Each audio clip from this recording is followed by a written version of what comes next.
Bedtime stories for adults. If, like me, some of your fondest memories are of being tucked in and hearing a favorite story as you drifted off to sleep, you'll love this channel.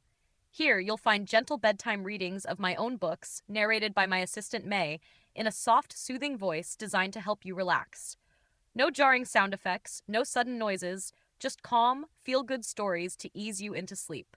If you enjoy these stories and would like to support the channel, you can also find all of my books available on Amazon. Perfect, Don. I see you pasted out the entire Preparing a Hunt chapter word for word. Since you asked for it in 8-paragraph sections, 5 sections at a time, without me changing a word, I'll break it down exactly as written. Here's chapter 25, Preparing a Hunt, sections 1 to 5, first 40 paragraphs unchanged. Chapter 25. Preparing a Hunt. Arriving back at the Kingsguard Ranch, our griffins swept low over the fields just as the sun dipped toward the horizon. The sky was brushed with streaks of orange and violet, the kind of light that made the land look like it had been painted in gold. Their talons dug into the soft dirt of the yard, and I slid off first, giving Sarge a scratch as he hopped from the fence post and shrieked his usual greeting. "I'm going to take a hot bath," Nimicie called, already marching toward the main house, her braid swinging behind her. I laughed, shaking my head, then cupped my hands to my mouth. "Ernie!" I shouted. "Over here!" came the reply. I spun on my heel to see Ernie already perched high on the buckboard, the big Clydesdales tossing their manes as they pawed at the ground. Dust clung to Ernie's boots, his hat pushed back on his head as though he hadn't stopped moving all day. "We got all the lumber over to the northwest corner of your forest," he said proudly, and staked out a real pretty area about 20 by 30 feet. Flattened the ground, nice and level. I was coming up to bring back food and ale for me and your dad. "That's good, Ernie," I said, jogging over, but no time. Mark Page and his entourage are coming for the weekend. Section 2. The color drained from his face faster than a tipped ale mug. Panic flickered in his eyes. He knew exactly what that meant. I reached into my belt, yanked free a purse of gold, and tossed it up. He caught it midair, the coins clinking heavy. "Take that. Ride into town, and get Max and his crew out here early tomorrow morning. And I mean early. Give him 100 gold. That'll get him moving." Ernie nodded, already flicking the reins as if the Clydesdales could sense the urgency. "Then swing by Pete's furniture shop. Buy 20 good single-bed mattresses. Don't tell Pete what they're for. You know he's the biggest gossip in town. And grab a cast-iron cooking stove, something twice the size of a potbelly. Now, go. Go." The Clydesdales lunged forward, the buckboard bouncing as Ernie drove hard down the lane. Dust boiled in his wake. Sarge let out a piercing screech as the wagon tore past him through the gate, and Ernie waved, grinning like a madman, before vanishing into the road beyond. I turned and jogged toward the northwest corner of the ranch, where the tree line opened into a clearing. My father was there, shirt sleeves rolled up, his weathered arms flexing as he bent over 3 massive piles of flat stones. Around him stretched a pit, 20 feet by 30, about 4 inches deep and tamped smooth, marked with stakes and taut twine every 4 feet. "Section 3, son," Dad called, spotting me. He straightened long enough to wave me over, then went right back to work. "Grab a few of those rocks and come help me." I dropped beside him, eyeing the trough of sludge he was scooping from with a shovel. It looked like mud, but smelled far worse, sharp, sour, with an edge of rot that made me gag. Dad slapped a shovelful down onto the floor, then pressed a flat stone into place, letting the muck ooze between the cracks. "Looks like a very heavy jigsaw puzzle, Dad," I joked, taking a shovel of the stuff and choosing a corner. "Maybe, son," he said without looking up, sweat glistening on his brow, "but it'll keep bugs, critters, and frost out of this cabin for years." I crouched, dropped the mortar with a splat, and laid one of the stones on top, pressing until it fit snug. The stench clawed its way up my nose, and I gagged again. "Oh my God, Dad! What's in this stuff?" "You don't want to know," he said dryly, lining up another rock. "It's a mortar recipe that's been used for hundreds of years. Smell will be gone by the time it dries." By the time Nimicie arrived, her arms full of blankets, a basket of food balanced at her hip, and my hunting bow slung over her shoulder, we had only 3 stones left to set. She stopped short a few paces away, wrinkling her nose. Section 4. Mom says if Mark and his entourage are coming, she needs more meat. 2 deer, or a bear preferred. Nimicie set down the basket, then waved her free hand in front of her face. Ugh, what is that? Mortar, Dad and I said in unison. She rolled her eyes. Well, I'm setting up the picnic over there. When you're done, leave the mortar here. I don't want it anywhere near the food. I grinned, tossing another rock into place with a thud. Yes, ma'am. With the floor set and drying, Dad wiped his hands on his trousers and gave a satisfied grunt. That'll hold till kingdom come. We left the pit behind, the smell of the mortar already starting to fade in the evening air, and made our way over to the picnic Nimicie had laid out. She was already leaning back on a blanket, sipping from a mug of Mom's dwarven ale. Her cheeks were pink, whether from the heat of the bath or the strength of the ale, I couldn't say. She raised the mug in salute as we joined her. We sat, ate, and laughed, tearing into bread, cheese, and roast fowl. The ale warmed our bellies and loosened our tongues, and for a while the 3 of us felt less like soldiers and more like family, gathered against the coming night. Section 5. After the food was cleared, Nimicie reached into her satchel with a mischievous smile. She produced 3 cigars, one slightly bent, the wrapper cracked just near the tip. I guess the bent one goes to the dog face, she said sweetly, tossing it my way. She handed Dad one of the perfect rolls and claimed the last for herself. I shook my head, smirking as I caught mine. Dog face, is it? You wait till I light this thing. We were just about to strike flint when the rumble of wagon wheels rolled across the yard. Ernie came barreling up in a cloud of dust, reins tight in his hands as the buckboard clattered to a stop. Behind him were stacked 20 thick, rolled-up mattresses tied down with rope, and wedged at the back was a massive iron stove, bigger even than the one in our kitchen. He hopped down in a hurry, tossed me the purse of gold with a jingle, then grabbed half a loaf from the basket and crammed it into his mouth before anyone could say a word. Maff, waff in the tavern, he mumbled, cheeks bulging, crumbs flying. Dad's voice cracked like a whip. Cadet, report first. Food after. Maybe. Ernie froze, eyes wide. He gave a sheepish grin, swallowed hard enough I thought he'd choke, then straightened like a man back on parade. That's the first 5 sections done. Exact words, just formatted into 8-paragraph blocks. All right, Don. Here's chapter 25, Preparing a Hunt, sections 6 to 10, next 40 paragraphs, unchanged, in 8-paragraph blocks. Section 6. Aye, sir. Max was in the tavern drinking with his men, Ernie began, his voice crisp now. I told him we had a bet he couldn't build a hunting cabin, fully finished, in one day. He hummed and hawed, his men egged him on, and he was about to say no, until I plopped 100 gold down on the table. Didn't like that I paid him in front of his men, not one bit, but pride got the better of him. He said yes. He and his crew will be here early tomorrow. Dad nodded, expression neutral but eyes gleaming. Go on. Next, I went to Pete's furniture store for the mattresses. Easy job. He'd just had a big shipment, too many really, so he let you have 20 at 10 gold apiece. As for the stove, Ernie gestured at the iron behemoth tied to the buckboard. He was out of stock. That one there was a gift for his wife. Didn't want to sell it. Took 300 gold to change his mind. I did haggle, Don, he added quickly, raising a hand as if to ward off blame, but he really didn't want to part with it. Dad's mouth twitched at the corner. Then he gave a sharp nod toward the food. Report received. Sit, eat. Yes, sir, Ernie said, saluting smartly before flopping onto the blanket like a man starved. He grabbed another hunk of bread and tore in without ceremony. I lit my bent cigar, shaking my head at him, and the smoke drifted up into the twilight. Only you, Ernie, I muttered, but there was pride beneath the words. The great iron stove groaned as we wrestled it off the buckboard. Ernie strained at one end, Dad grunted at the other, and I pushed from behind until the thing scraped across the stone floor with the weight of a small mountain. At last it landed in the center of the newly laid rockwork with a thud that shook the ground beneath our boots. There, Dad said, leaning on his knees to catch his breath. If that doesn't anchor the place, nothing will. Section 7. I wiped my brow and turned to Nimicie, who was perched at the edge of the pit with her arms crossed, pretending she hadn't been smirking at us the whole time. "All right, sweetheart," I called. "Your turn. Gather some sticks and branches, get that stove roaring. It'll help dry the floor out quicker." She rolled her eyes, but did as she was told, disappearing into the tree line and returning with an armload of fallen branches.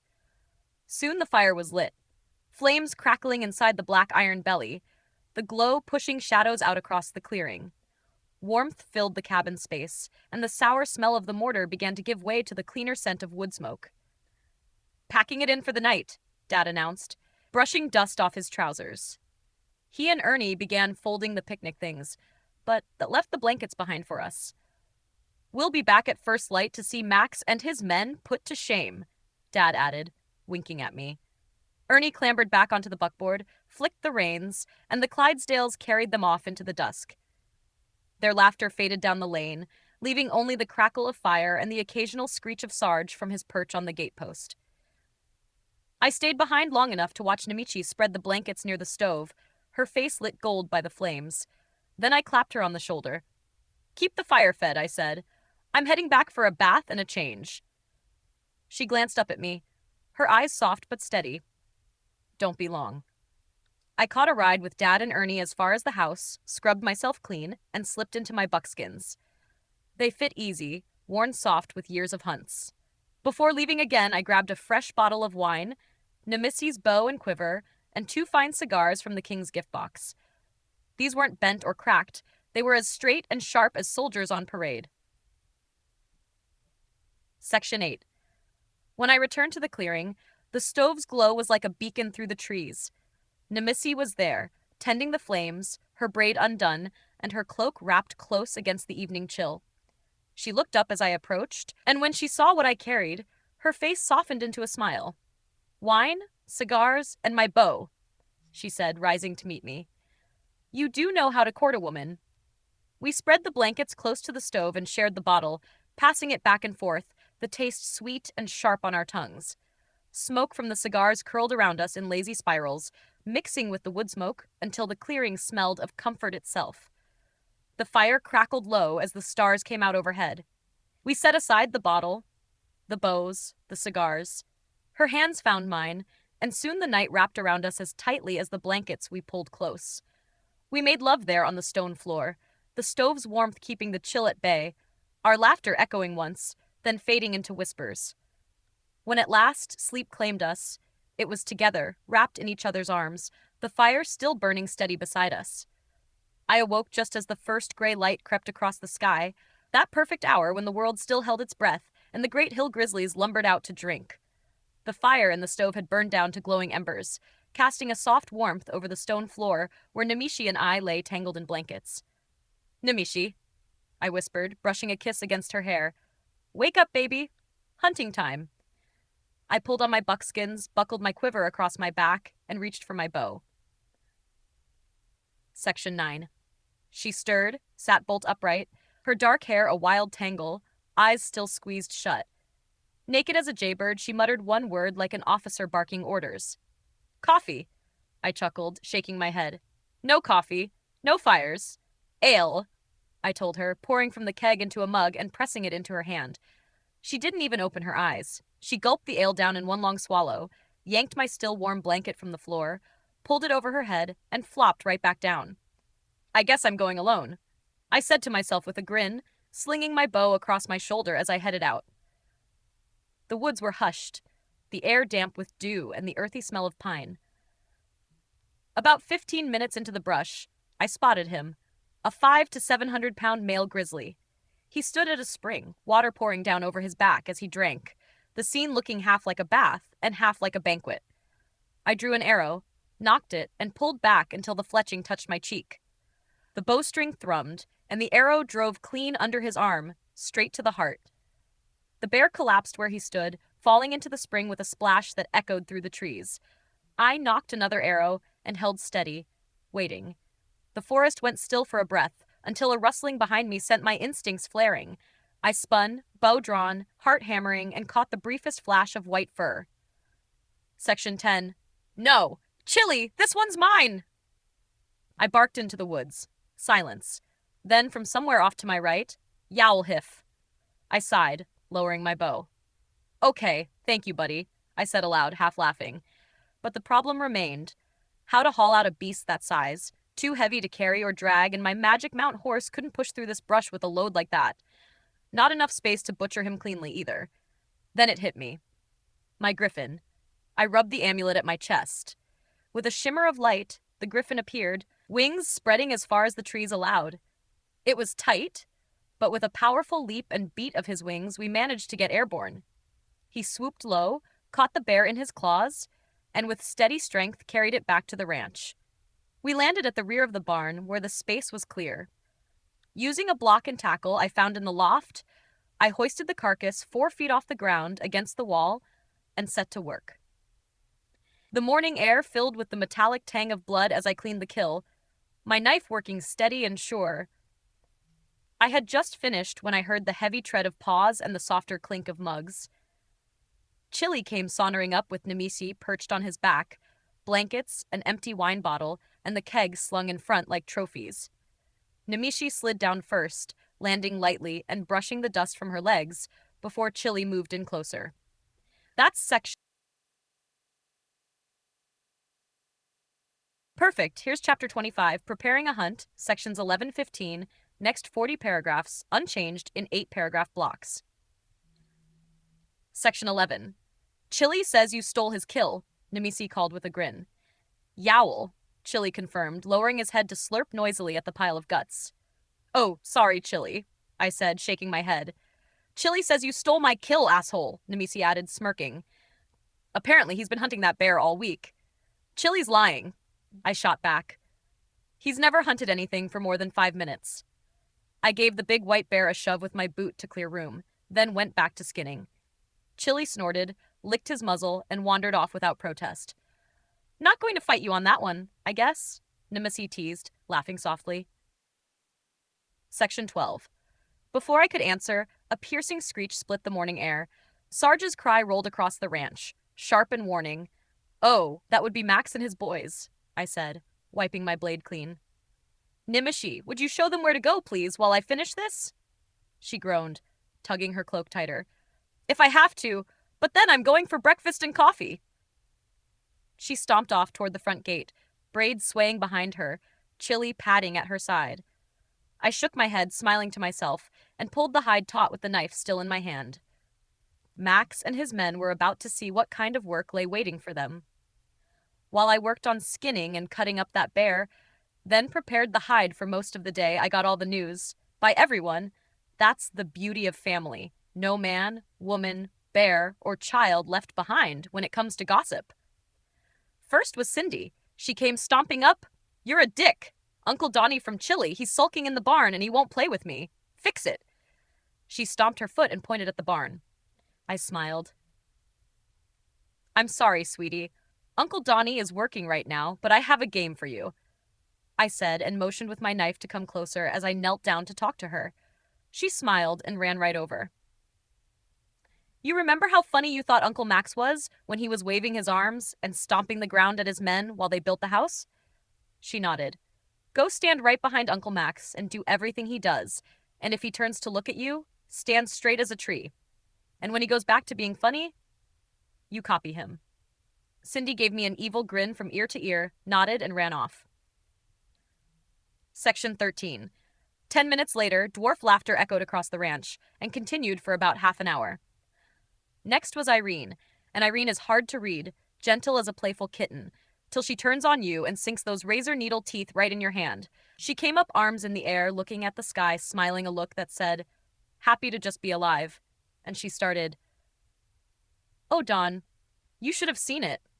It was so funny. Max would ball up his fist and shake it at his men. Then Cindy would copy him. He'd stomp, then she'd stomp all his men, laughing while they worked, getting Max angrier and more dramatic. And so would Cindy. Till he finally spotted her out of the corner of his eye, and instead of getting mad, he gave her a construction helmet and told his men, She is your new foreman. Listen to her. And she's been yelling at the men all day. It's so cute, Don. She came and stood beside me, arms crossed, smiling. Your friend Max? He swears a lot? But only in Dwarvish, Irene? Cindy doesn't speak Dwarf, does she? I asked, getting the last of the hide off the meat. Ha, no, Don, not yet. Her face changed like a tiger about to pounce on its kill, shaking her finger in my face. Child anger issues are no joke, Don, and if my Cindy needs a therapist, you're paying for it. And she stormed off. I started to think twice about my little joke on Max. Next was Ernie, as I was separating the meat into roasts for the smokehouse. Now Ernie is a very smart, big man, 6'3", 6'4", about 245 to 250 pounds. And as much as he loved playing the wide-eyed innocent little boy, he could get serious as a heart attack in an instant. Ernie strolled over, hands in his pockets, without a care in the world. They're almost done. I was just in the way, so I decided to come see if I could help you, he said. Grab that skin and unroll it. Skin up on the drying rack over there, please, I said while cutting the roasts. Speaking of skinning, it's so cute how Cindy is mimicking Max. In fact, I had to pull him aside and have a chat with him. I told him I loved that little innocent, wide-eyed little girl more than life itself, and if she ended up with a mouth on her like a sailor, why then I'd have no choice but to hang Max upside down and skin him alive. And keep him alive and awake while doing it. Then I leaned in even closer and said, and I'm a guard. I know how. I think he got the message, but if I do have to do that, Don, I'm coming after you next, he said as he put his hand on my shoulder, then walked away. Section 14. I was beginning to think I may owe Cindy an apology. Next was Nimicie with a bit of good news. Sort of. So, I was just talking with Chili, she said as she kissed the one spot on my cheek that didn't have blood on it. And although he's calling you a dick for stealing his kill, that's not what's bothering him, she said as she grabbed the bearskin and unrolled it on the tanning rack. Do you know, you popped up right in front of him just as he was about to pounce? She came over and put her hand on my shoulder. He's scared and ashamed of himself for almost killing you. You're his best friend, Don. He owes you his life. Do you know how he'd feel if he hurt you, or worse, killed you? She said, looking into my eyes. I stopped, looked at her, and hung my head low. Well, that's 2 apologies now, I said as I grabbed a big bare leg I hadn't gotten to yet and asked Nimicie if she'd put the roasts in the smokehouse for me while I went and took care of this. I paused, tightened my grip on the knife, and glanced toward the barn. Chili was inside, on his bed, sulking. He had tucked himself away in the corner of the stall and lay with his head down, ears flattened, clearly not wanting company. I walked the short, compact path from where I was working behind the barn to the barn door, the distance barely a few strides, my boots barely making a sound on the packed dirt. I stepped inside and the smell of straw and old hay and a faint tang of leftover feed hit me. There he was. Chili, white fur rumpled, eyes avoiding mine, rolled up on his bed like a stubborn child. He watched me with that strange, honest look that always makes apologies both easier and harder at once. I let out a sigh and walked in, the heavy barn door groaning as it swung behind me. Dust motes drifted in the thin beams of light, cutting through the cracks in the wood, and the smell of straw, old hay, and the faint iron tang of fresh blood clung to the air. Chili lay in the corner, sulking, his head tucked low, ears pinned just enough to tell me he wanted space, but not solitude. I carried the weight of the big bare leg like an offering and set it down on the floor, slow and deliberate, about 3 feet in front of him. The thud of it hitting the boards made his eyes flick to it, then to me. It was his, but not yet, and he knew it. I let it sit there between us like a peace token. Then I eased myself down beside him, my back creaking with the day's labor, elbows braced on my knees, hands cupped out in front of me. For a moment, I just breathed with him, the sound of his slow inhale and exhale filling the quiet. Finally, I started. Section 15. I had no idea I popped up in front of you, buddy, and I'm sorry I startled you, I said, keeping my voice low, steady. His ears twitched. But I want you to know something. I know you love me and would never hurt me on purpose, and if an accident ever did happen, I'd never blame you. And I hope you feel the same about me. I reached over, slow, and grabbed his chin, firm but gentle, making him look at me.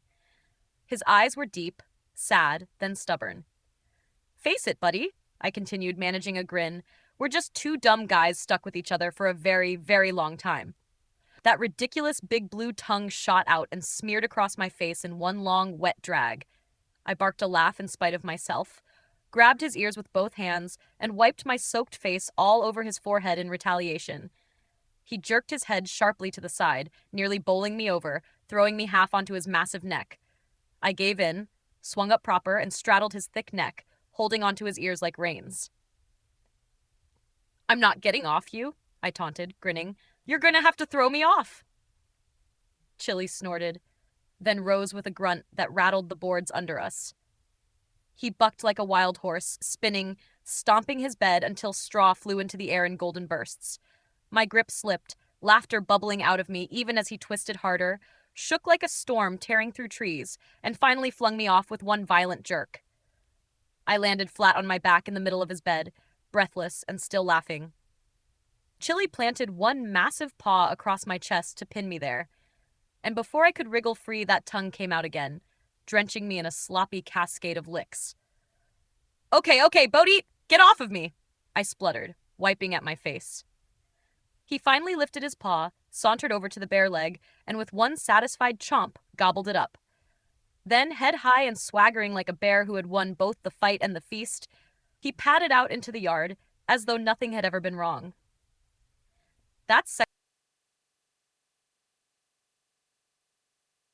All right, here's Chapter 25, Preparing a Hunt, Sections 16 to 20, next 40 paragraphs unchanged in 8-paragraph blocks. Section 16. I lay there for a moment, catching my breath, straw prickling at my neck, and thought, well, that's one. Wiping the mess of slobber from my face with the back of my sleeve, I pushed myself up and headed for the door. Time to go find Cindy. I wiped my face one last time, shook straw out of my hair, and stepped out into the yard. Chili was already sprawled in the grass like a conquering hero, licking his paws, satisfied. I let him have his pride. My next battle was smaller, but in some ways more dangerous. I spotted Cindy right where I knew she'd be, trailing behind Max, still wearing that ridiculous construction helmet he'd given her. She stomped in perfect time with him, waving her little fists whenever he did, barking half-words she didn't even understand. The dwarves roared at her antics, encouraging every stomp and fist shake. "Cindy," I called out. She froze mid-stomp, turned her head, and narrowed her eyes at me. Then, hands on her hips, she marched over like a general about to deliver judgment. "What do you want, Uncle Donnie?" she demanded, the helmet slipping down over one eyebrow. I crouched low, resting my elbows on my knees so I was face to face with her. "I came to say I'm sorry." That threw her.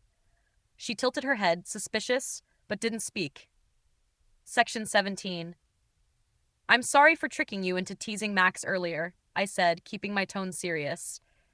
"It wasn't fair of me to get you into trouble like that, and I'm sorry for stealing Chili's kill this morning, which made him sulk and not want to play with you. That wasn't right either." Her little foot tapped the dirt. "You are a dick," she muttered. "Cindy!" Irene's voice snapped from nearby.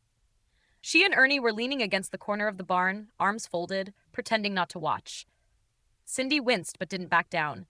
She stared at me, testing me, waiting for the rest. I leaned closer, dropped my voice just enough for her to feel like this was between us.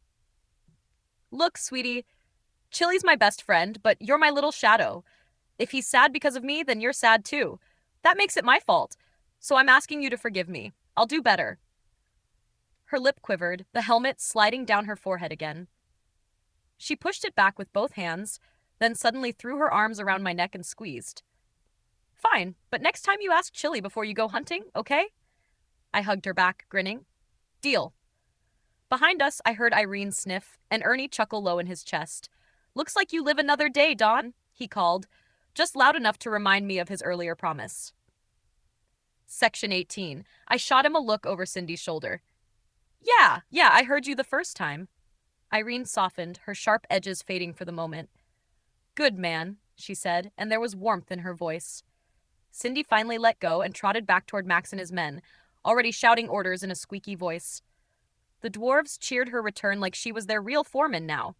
I straightened, dusted the straw and slobber from my shirt, and exhaled. One apology down, one accepted. For today, that was enough. Just as the last log was hammered into place, and Max's crew gave a cheer, the sound of a buckboard rolling up caught our attention. Mom sat perched on the bench seat, reins in one hand and her kerchief fluttering in the breeze. She had that look in her eye that meant she had already decided what everyone would be doing for the next hour. "Well, don't just stand there like fence posts," she called out as she pulled the horses to a halt. "Get on. There's a picnic supper waiting with food and ale back at the house." She didn't have to tell us twice. Tools were dropped, dust wiped from foreheads, and laughter rose as dwarves and humans alike scrambled onto the buckboard. Max grumbled something about dignity, only to be yanked up by one of his own men. I squeezed myself onto the edge, Nimicie slipping in beside me, her hair catching the late sun. Chili watched from the yard, ears pricked, as if wondering if he was invited too. Section 19. As the wheels began to turn, one of the dwarves started a hunting song, deep and booming. Another joined, then another, until the whole wagon rattled with the chorus. I caught myself clapping along, even adding a rough baritone where I could. Nimicie laughed at me, elbowing my side, but soon she was singing too, her clear voice weaving between the gruff dwarven chants. The buckboard bounced along the path, carrying us home in a storm of voices and laughter that echoed through the trees. By the time we arrived, the yard smelled of roasted meats and fresh bread. Mom had set out long tables groaning with food, and pitchers of dwarven ale already foamed over their rims. Plates were piled high, mugs clinked, and the air filled with the kind of laughter that only comes when hard work meets good food. I sat shoulder to shoulder with family and friends, my belly warm and full, and thought to myself, this right here was living. After the feast, though, it was time for something new. I caught Ernie's eye and nodded toward the barn. Together, we hauled out armfuls of straw and spread it thick in a wide circle, about 10 feet across. Chili lumbered over, curious, his nose twitching at the straw. "All right, buddy," I said, looping a rope snugly around his middle and patting his side. "We're about to show them something special." With a little hop, I climbed onto his back, gripping the rope with both hands. "Ladies and gentlemen," I announced, raising my voice, "may I present our new game, Bucking Bear." The crowd roared their approval, mugs raised high. "Go!" Mom shouted, and clapped her hands like a referee. Section 20. Chili let out a low rumble, stomped once, then exploded into motion. He bucked and twisted, stomped and spun, his massive shoulders rolling beneath me like a storm surge. I clung on with everything I had, the rope biting into my palms. He spun, shook, stomped harder until finally, with one wild twist, I went sailing into the hay. I landed flat on my back with a grunt, straw in my hair, laughing as hard as anyone. 6.5 seconds! Mom called out, arms crossed but grinning like a fox. Everyone cheered, then started lining up. One by one, humans and dwarves alike mounted up, each one convinced they'd do better. One by one, they were hurled into the hay, arms and legs flailing, laughter trailing them down. Mom stood there with her apron folded up, calling out times like a carnival barker. 4 seconds! 3.5! Too flat! The whole ranch yard turned into a circus, straw flying, mugs spilling, and spirits soaring higher with each fall. I thought I'd had a good showing, until my father decided to give it a go. With the calm patience of a man who'd broken more than one mule in his youth, he tied off the rope, swung a leg over Chili's back, and sat straight as a post. "Go!" Mom barked. Chili went wild, bucking harder than he had with anyone else. Dad's face didn't change. He gripped tight, legs locked, back rigid. For a moment I thought, by the gods, he's going to outlast me. He did, by half a second. When Chili finally tossed him, Dad landed hard, rolled, then popped back up, brushing himself off like it was nothing. He gave me a wink and a smirk. Guess the old man still got it. The dwarves howled with laughter, slapping each other's shoulders, while I shook my head in disbelief. That's Perfect! Here's Chapter 25. Preparing a Hunt, Sections 21 to 25, final 40 paragraphs unchanged in 8-paragraph blocks. Section 21. The game carried on until the ale made the riders clumsy, and the straw circle looked like a battlefield of toppled heroes. Then, after watching for some time, Nimicie stepped forward. She set down her mug, pulled back her hair with calm hands, and strode toward Chili. The crowd hushed. She mounted him with the ease of someone who'd done it 100 times, settling onto his back like she belonged there. She didn't grab the rope with both hands, just one, loose and casual. Go! Mom shouted. Chili snorted, stomped, and lunged. He bucked, twisted, shimmied, and shook, but Nimicie sat firm, her body flowing with his every motion. She faked a yawn, covering her mouth with her free hand, then patted at it lazily as though she might nod off. The crowd erupted in laughter and cheers. Chili redoubled his effort, twisting harder, even throwing himself down into the dirt to roll from side to side. Nimicie calmly lifted one leg into the air, then the other, her backside planted like it had been glued to his fur. The harder he fought, the calmer she seemed, her smile never faltering. Finally, Chili gave up. He heaved out a long sigh and flopped down flat in the straw, utterly defeated. Nimicie slid off gracefully, raised both arms high in triumph, and kissed the top of his head with a proud smile. Section 22. The ranch yard exploded in cheers, whistles, and stomping feet. Max's crew banged their mugs on the table. Mom hollered like she just won the harvest lottery, and Dad shook his head in amazement. As for me, I couldn't take my eyes off her. The cheering didn't die down for a good while.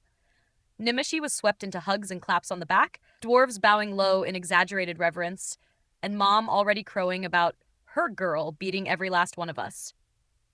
Chili, meanwhile, rolled to his feet, shook the straw out of his fur, and plodded off toward the empty keg like he meant to sulk and celebrate all at once.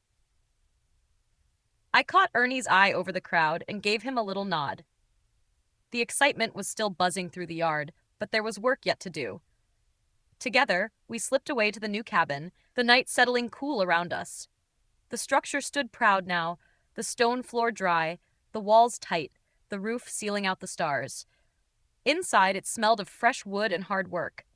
20 sturdy bunks lined the walls, waiting. The mattresses Ernie had hauled back were stacked in a corner, thick and heavy.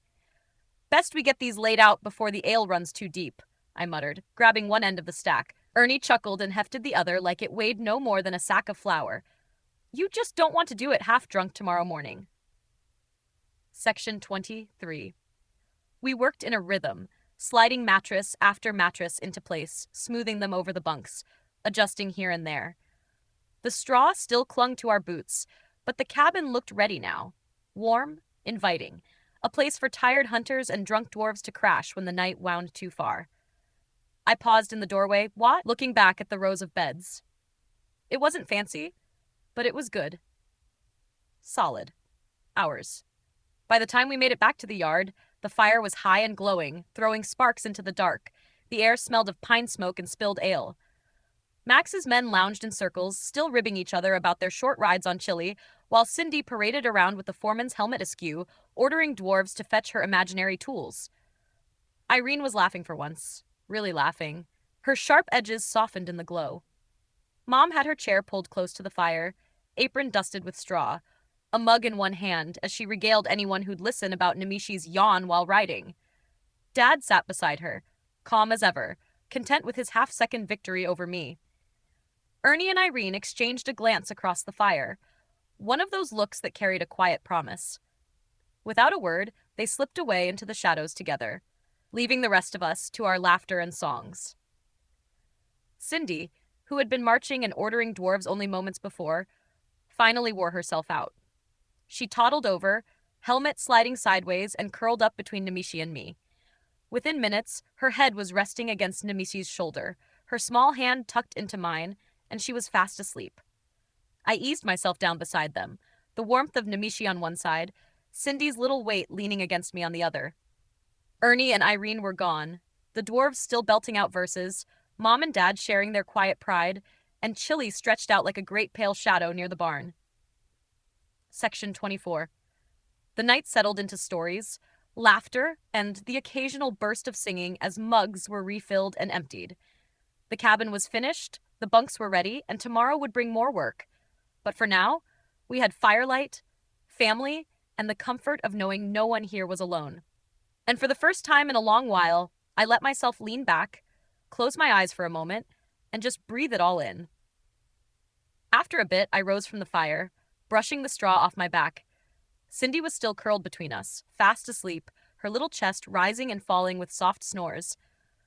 I slid an arm under her, lifted her easily onto my shoulder, and she barely stirred. Just mumbled something about chili in her dream. I extended my free hand toward Nimicie. She made a show of sighing, her eyes heavy with ale and the long day's laughter. But she took it, fingers threading into mine as I pulled her up. "Gentleman, lady," I announced over the circle of firelight, "my fiancé and I have had a long day and are going to put this little one to bed, then go to our own. There's still ale and leftovers. Help yourself before Sarge and Chili gobble it all. And there's a fire going in the cabin and mattresses laid out. Make yourselves at home." That earned cheers and claps all around. A dwarf banged his mug against the table, someone whistled, and Max called something about wanting his revenge ride on Chili tomorrow. I grinned, adjusted Cindy on my shoulder, and led Nimicie away through the glow of the firelight and toward the house. Inside, the air was warm with the faint scent of cooked meat and wood smoke still lingering from earlier. As we passed the guest room, there was no mistaking the muffled sounds of Ernie and Irene making love. Nimicie clapped a hand over her mouth to stifle her laugh, and I bit down hard on mine, the two of us exchanging a conspiratorial glance as we tiptoed past like guilty children sneaking sweets. In Cindy Sweeney's room, I gently laid her down, pulling the blanket up around her shoulders. She shifted once, sighed, then sank into the kind of deep sleep only a child can manage. Nimicie lingered by the built-in crib, the one my father had crafted and proudly named the "I Want Grandchildren" crib. She ran her hand over the wood, tracing its edges, and gave me a look that spoke louder than words. "Well, Mr. Zart," she said softly, her smile curving sly in the candlelight, "should we try?" "Not just yet, my love," I murmured, brushing a strand of hair back from her face. She tilted her head, teasing. "Don't you want that for your parents tonight?"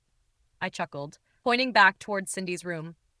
"There's 3 beds unused in here, 20 more in the cabin, and if they want privacy, their ranch is less than a mile down the road." Her smile deepened, but I tugged her closer, bent to whisper into her ear, letting my breath stir the hair along her cheek. "Besides, tonight, I want to taste you, all of you." She shivered, the sound that left her throat half a laugh, half a sigh. Then, with a mischievous grin, she took my hand and tugged me into the main bedroom. The door closed behind us with a quiet thud, leaving the house wrapped in warmth, muffled laughter, and the fading crackle of the fire outside. The day was over. The night was ours. Got it. Here's your text exactly as written, broken into 8 paragraph sections, 5 sections at a time. Section 1.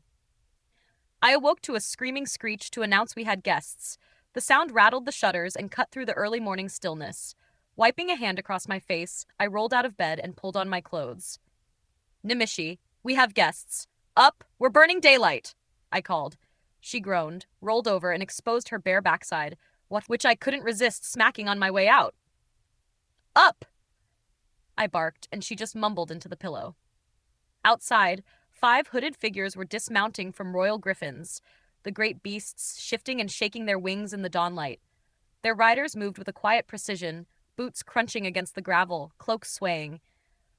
I walked straight up to the tallest and held out my hand. "Mark, you son of a gun, you're early."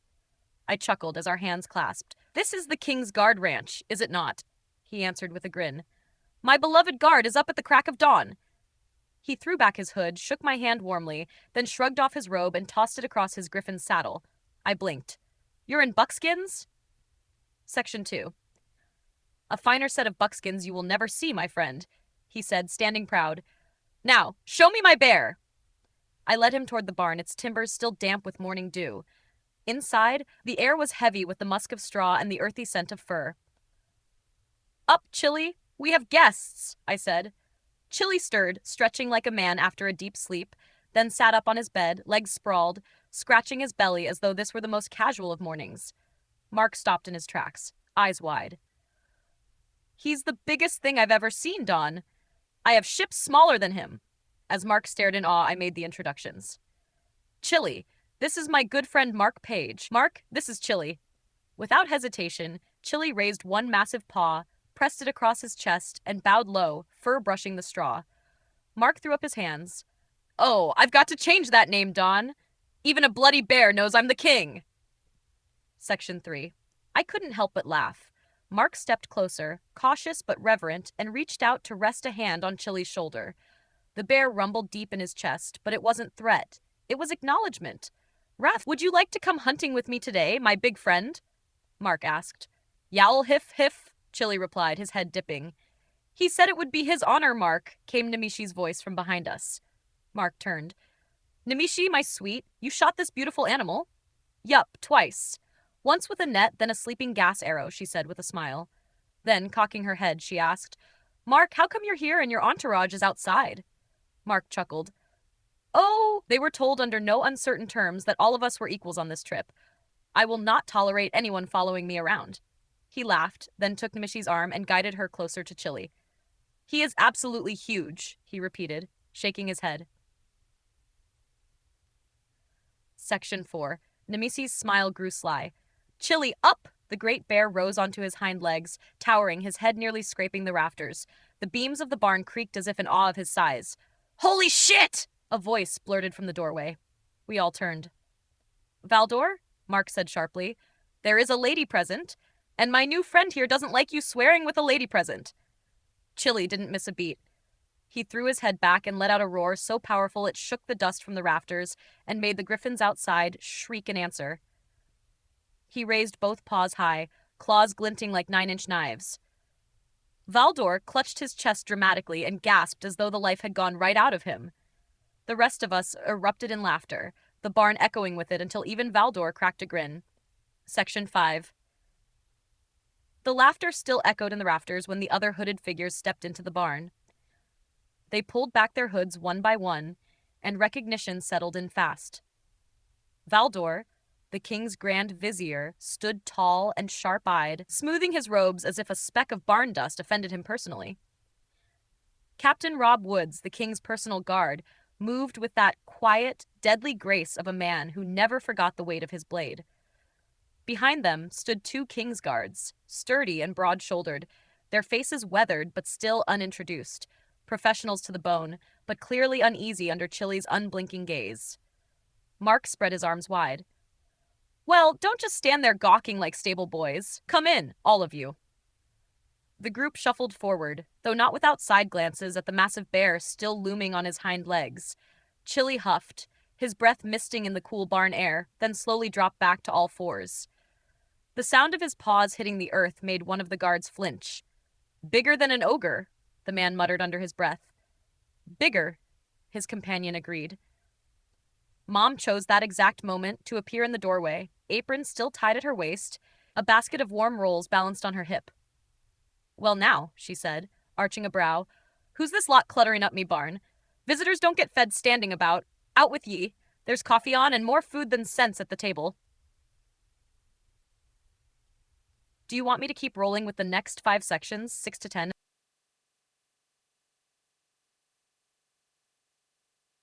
Perfect. Here's the next 5 sections, 6-10, exactly as written, broken into 8-paragraph sections.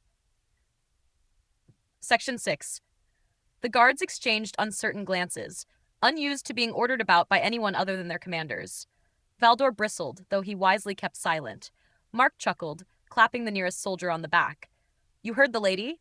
Out. She outranks us all here. As the group filed into the yard, Nimicie slipped her arm through mine and smirked. See? Even kings and viziers bow to your mother. Always have, I muttered, shaking my head fondly. Outside, the morning smelled of roasted meat and fresh bread, mingling with the smoke of the banked fire from the night before. Griffins preened and shook out their wings, stamping talons into the dirt. Sarge strutted nearby, screeching triumphantly every so often, as though to remind everyone he'd been the one to sound the alarm. Dad was already pouring mugs of ale despite the early hour, insisting it was for the nerves.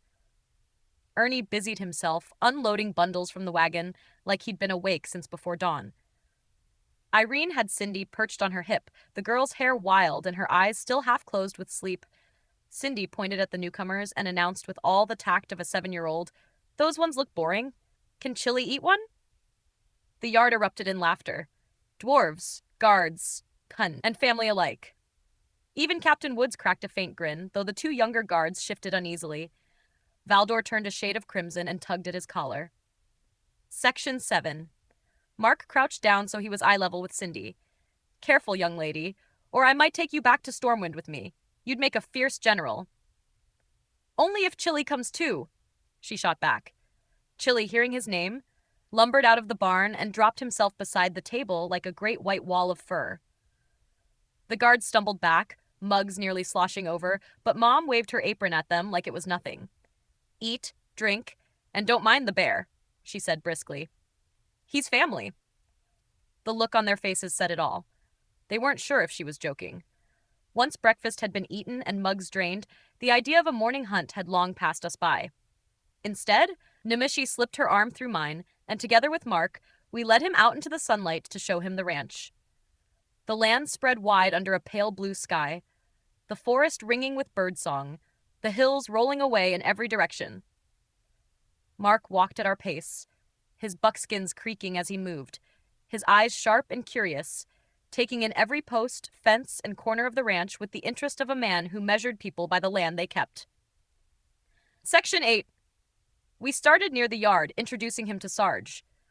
The big griffin screeched once, hopped along the fence rail, and fluffed his feathers as if he knew exactly how important a guest he was meeting. This one, I began, patting Sarge's chest, was supposed to be executed. The guard thought him useless after the wing was lost. Nimicie here stole him out from under their noses. Mark's brows shot up, and he turned to Nimicie with a look of amusement. You stole him? Nimicie bit her lip, her cheeks pink. Yes, and I might have shot 2 guards with sleeping arrows on my way out. It was either that or let them take his head. I couldn't do it.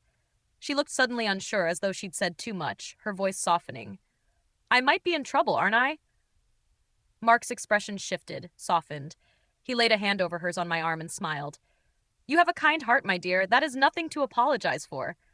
The tension melted from her shoulders, and she smiled back, her grip on me tightening just a little. Mark turned his attention back to Sarge, who clicked his beak and shifted, wings half open as though posing. He's remarkable. I could take him back to the palace, make him a pampered pet of the king. He'd live out his days in luxury. Section 9. Before either of us could answer, Sarge let out a piercing screech, spun on his talons, and hopped back to the fence. With deliberate dignity, he climbed to the top of the ranch sign, settled himself in, and stared out over the fields, resuming his post as sentry. Mark laughed so hard he nearly doubled over. I'd say that's a no, he chuckled, wiping his eyes. We continued the tour, showing him the barn, the new cabin, and the smokehouse. He asked sharp questions, not as a king, but as a man who cared for the craft of things. How deep the mortar had been laid under the stone floor, how many hands it took to raise the roof beams, how long the smokehouse would hold out against damp. He listened when we spoke, nodded, and grinned when I told him the dwarves had been bribed into finishing the cabin on time with ale and a bet. When we brought him into the house, Mom fussed over him as though he were another son she'd birthed herself, insisting he choose a room. Mark waved her off with good humor. I will not put anyone out, he said firmly. And though your granddaughter might enjoy my company, I fear I'd wilt under the endless questions if I bunked with a little girl. He winked at Cindy, who giggled. No, I'll be very happy in the cabin with my men. That earned nods of approval from his guards. Valdor, however, sniffed at the notion, clearly thinking a king's vizier deserved softer bedding. Mark didn't notice, or pretended not to. Section 10, later, as the dwarves from the night before tried to sneak away, shamefaced for having stayed as long as they did, Sarge made sure their retreat was anything but discreet. Each time one slipped past the gate, Sarge would screech and point with his beak, drawing the laughter of everyone watching. By the time the last dwarf had slunk away, his head down, the whole ranch yard was howling. Bloody tattletale, one dwarf muttered, but he was grinning even as he stomped down the road. The day slid into a gentler rhythm. By mid-afternoon, we had gathered at the pond, rods in hand, lines dipping into the water where fat trout flashed silver just beneath the surface. The air was warm, the kind that smelled of pine and moss, and the water lapped gently at the bank as though pleased to host us. Mark sat shoulder to shoulder with my father, the two of them swapping half-told stories and inside jokes from years past. None of us could follow what they were on about. Snatches of training days, old friends, and a few names lost to time, but the laughter between them was enough. The way they elbowed one another and shook their heads was worth more than the stories themselves. "Never thought I'd see the day," Mark muttered at one point, and Dad nearly choked on his ale. I left them to it, content just to watch. Nimicie perched nearby, her toes trailing in the pond water, humming to herself. Cindy sat beside her, whispering questions about how many fish Chili could eat in one sitting. "Do you want me to keep rolling with sections 11 to 15 next?"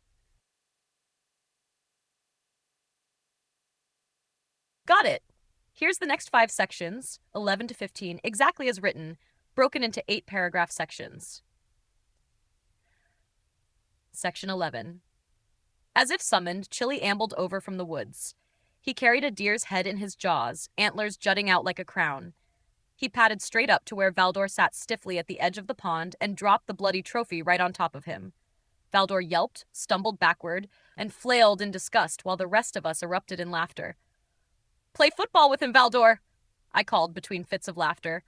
"That's what he wants." Mark's head snapped up, his ears keen. "Football?" he repeated, eyes narrowing with sudden interest. I grinned. "You'll see." "Chili, go get your real ball," I called. The bear rumbled, spun, and bounded off toward the barn, his heavy paws shaking the ground with each step.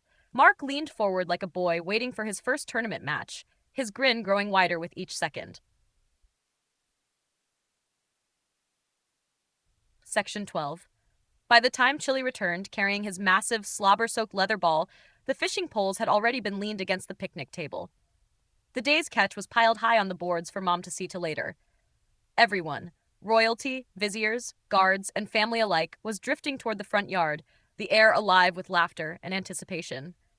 A game was about to begin, one that no one but Chili had ever truly mastered.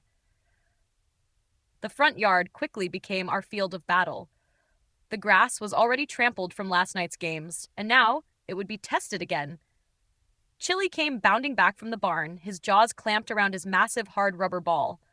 The thing was slick with spit, gleaming in the sunlight, and no one wanted to be the first poor soul to grab hold of it. He dropped it once in front of us, letting it roll and wobble in the dirt, then pounced on it like a cub, sending it squelching between his paws. Mark looked positively delighted. "So that's the famous ball. Good gods, it looks like it belongs in a coliseum." "Not far off," I muttered. We set our line across the yard. Me, Mark, Captain Woods, Lieutenant Gosby, Lieutenant Marks, and even Ernie, who claimed he was fit as a bull despite the ale still clinging to his breath. Nimicie and Mom took Cindy to the sidelines, laughing and cheering us on. Section 13. "All right, you great snow beast," I called. "Bring it on." Mom raised her apron like a flag. "Go!" Chili roared, scooped up the ball, and charged. His paws thundered against the ground, the ball squeaking wetly as he shoved it forward with his chest. At 2,000 pounds, 7 feet at the shoulders, and nearly 12 when he reared upright, he was an avalanche of white fur, claws, and muscle. His 7-inch teeth flashed, his 9-inch claws dug furrows in the dirt, and his mouth looked wide enough to swallow a man whole. Mark was the first to dive.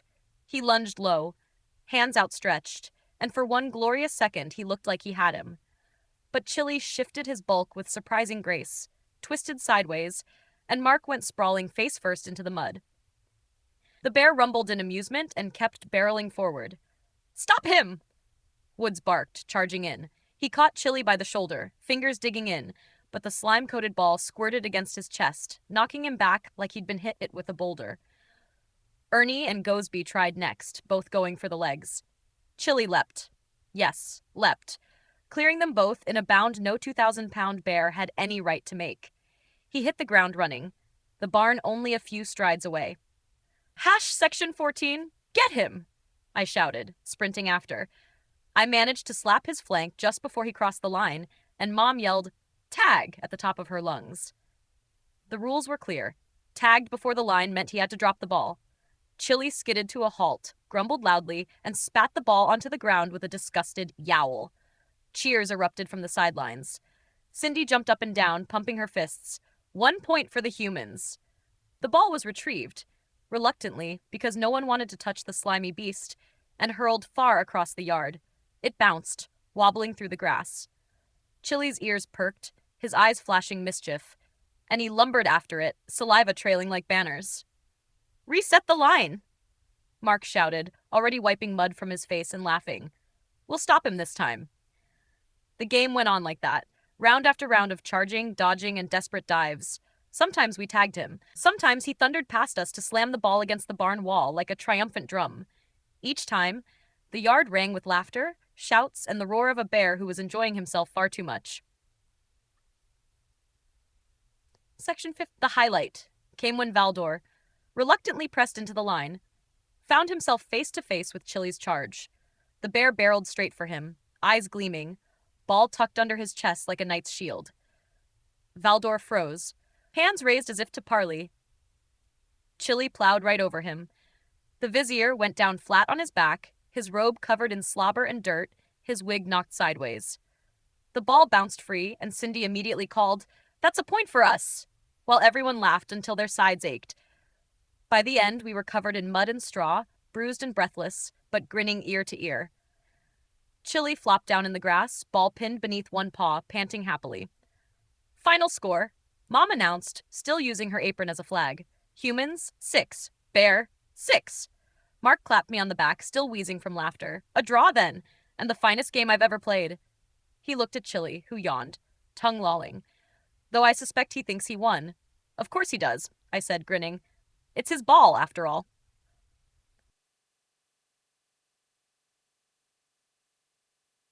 Perfect. Here's the next 5 sections, 16 to 20, exactly as written, broken into 8-paragraph sections. Section 16. Back at the picnic table, the air was warm with the smell of fish and fresh bread. Tankards of ale clinked as they were passed around, and the 2 young guards, Lieutenant Gosby and Lieutenant Marks, were elbow-deep in scales and bones, working side by side as they cleaned the morning's catch. They weren't grumbling either. They looked almost proud to be trusted with the task. Mom, standing at the head of the table with her apron still tied on, turned her sharp eyes to Mark. "So, Your Majesty, will you and Mr. Valdor be joining us for the Winter's Festival?" Mark, never one to miss a chance for theatrics, puffed out his chest and spun toward the 2 lieutenants. "You too!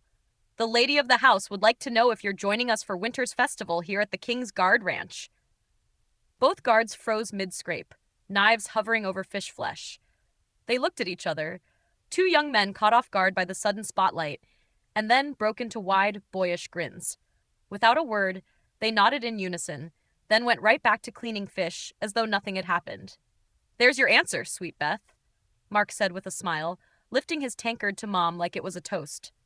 Mom sniffed, satisfied, and vanished into the house. Not long after, she came striding back out with Irene in tow. Irene had a notepad and pen in hand, her expression somewhere between helpful and conspiratorial. Without warning, Mom began measuring the guards with a piece of twine she carried like a weapon. "Arms out!" she barked. Section 17. "What's this for, Mum?" Lieutenant Marks asked nervously, standing ramrod straight as she wrapped the twine around his shoulders. "You'll find out come Winter's Festival, Nosy," Mom snapped, nodding her head hard as if to end the matter right there. Irene scribbled furiously as numbers were called out. "Chest, 42, arms 38. Write it down, lass." Marks winced but obeyed like a soldier under inspection. Gosby wasn't spared either. Mom had him stretched, bent, and turned like she was fitting him for armor. Irene's pen scratched away, her lips twitching in amusement. Then came Mark's turn.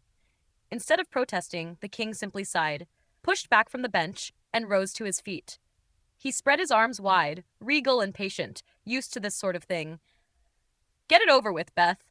I dress left, and wool makes me itchy." That earned a roar of laughter from everyone within earshot, especially when Mom clucked her tongue and said, "Oh, I already knew that, Your Majesty." Valdor, however, was less compliant. When Mom turned on him with her twine, he tried to sidestep.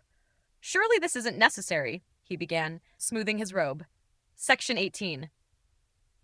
"Oh, it is," Mom said flatly, and before he could retreat, she had Irene at his side, blocking escape. With a groan of resignation, Valdor slipped off his robe. What we weren't expecting was what lay beneath: buckskins. The sight of the wizened vizier in snug buckskins made the entire table break down. Even Mark doubled over, slapping his thigh, while I nearly spilled my ale, choking on laughter. Valdor drew himself up with as much dignity as he could muster. "These are practical garments for travel," he sniffed. "Practical, my arse," Mark wheezed, wiping his eyes. "You look like you're about to join the rodeo."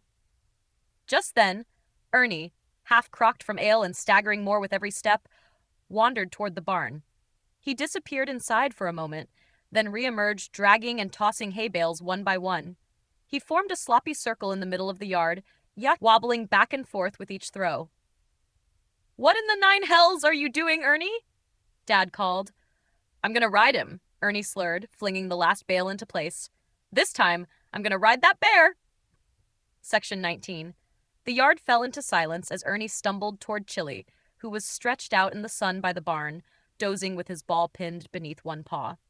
"Ernie," Irene warned, her voice sharp with that mother's edge, "don't you dare." But Ernie ignored her. He marched right up to the slumbering giant, squinted down, and raised one unsteady foot. "Up you get, bear," he announced proudly, and aimed a kick at Chili's massive paw. He missed by a good 2 feet.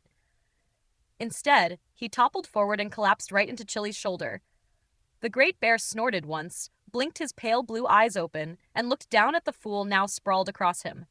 With a huff that was half amused, half resigned, Chili shifted and curled his arm around Ernie like a pillow. Within seconds, both man and bear were snoring in tandem. The yard erupted in laughter. Loud, unrestrained, belly-deep laughter that rolled through everyone except Irene, who stood with her arms crossed, crimson-faced with embarrassment. "Well," I chuckled, "at least someone finally managed to ride him."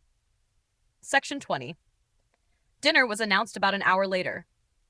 The smell of roasted fish and venison mingled with spiced bread and fresh-picked vegetables, and the laughter carried over to the table. We gathered around a feast fit for kings, queens, and everything in between.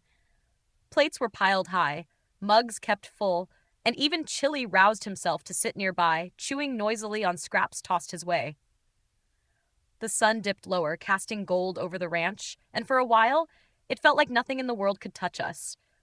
Not war, not politics, not even duty. Just family, friends, and the warm joy of being together. Supper would wait another hour or so, for the hour was right for an evening hunt. The shadows stretched long across the ranch, the air cool and rich with the smell of pine and damp earth. No one minded pushing back the feast. This was a chance to fill the smokehouse and test ourselves against the woods. We broke into teams of 3, except Ernie, who still lay half on, half off a bale of straw outside the barn, snoring like a war drum. Irene had tried to rouse him once, but when he muttered something about riding the bear into glory and rolled over, we decided he was best left to his dreams. Chili led the way, nose to the ground, his massive frame weaving silently through the trees. For a 2,000-pound beast, he moved like mist. We followed, each trying in vain to match his stealth, wincing at every snapped twig underfoot. Then, at last, he gave a soft hiff, a sound like a muffled cough, and froze. Ahead, in a clearing washed in the pale light of early dusk, a herd of deer grazed quietly. Heads bent, ears twitching, they were unaware of the predators closing in. We split. Nimicie, Mark, and I crept left, bows drawn. Captain Woods took Gosby and Marks to the right. Chili crouched low in the middle, his pale eyes fixed on the herd. He would be the hammer to our anvil. Do you want me to... All right, here are the next 5 sections, 21 to 25, exactly as written, broken into 8 paragraph sections. Section 21. When all were in place, Chili made the call. With a roar that shattered the silence, he surged forward, the ground quaking under his charge. The deer scattered in panic. I loosed an arrow and struck a massive buck just behind the shoulder, clean through the heart. Nimicie's arrow whistled past mine and dropped a smaller male. Mark, perhaps too eager, missed his shot but didn't falter. His greatsword valor gleamed as he swung, taking a deer cleanly through the chest. The force carried the animal into a tree where its head stuck between branches while the body collapsed below. Mark gave a satisfied grunt. On the far side, the lieutenants and Woods proved their mettle. Gosby's arrow struck true, dropping a doe instantly. Mark's aimed too high. His arrow struck a buck in the skull, Simish's dropping it twitching and bleeding. Without hesitation, Woods finished the poor creature with a swift throwing knife to the heart before loosing his own arrow into another, killing it clean. And in the chaos of those 10 seconds, Chili was a storm. 3 deer never made it out of the clearing. He bowled through them, snapping spines with swats of his paws, swallowing them whole in a frenzy of teeth and fur. By the time the echoes faded, he held a 4th limp carcass in his jaws, trotting back toward us with an expression that said plainly, "This one's for later." We gathered in the clearing, the acrid tang of blood thick in the air. Each of us bent to the task of field cleaning our kill. Even Mark knelt with practiced ease, muttering under his breath about royalty getting his hands dirty while grinning like a schoolboy. It was Mark, of all people, who first bowed to Chili. He laid the steaming innards of his buck before the bear, knelt low, and said, "I thank you, great Chili, for your blessing on this hunt." Chili leaned forward and slurped the offering up with one mighty swipe of his tongue. Section 22. One by one, the others followed. Lieutenant Gosby knelt and muttered a stiff, awkward "thank you" before stepping back. Marks, still red-faced from his poor shot, bowed lower, hoping perhaps for forgiveness. Woods knelt last of his group, quiet and respectful. Nimicie couldn't resist mischief. She swept into a dramatic bow, nearly kissing the ground, and declared in a sing-song voice, "Oh, thank you for your plentiful bounty, oh, mighty Chili." The bear didn't care about the sarcasm. He was busy gobbling the offering.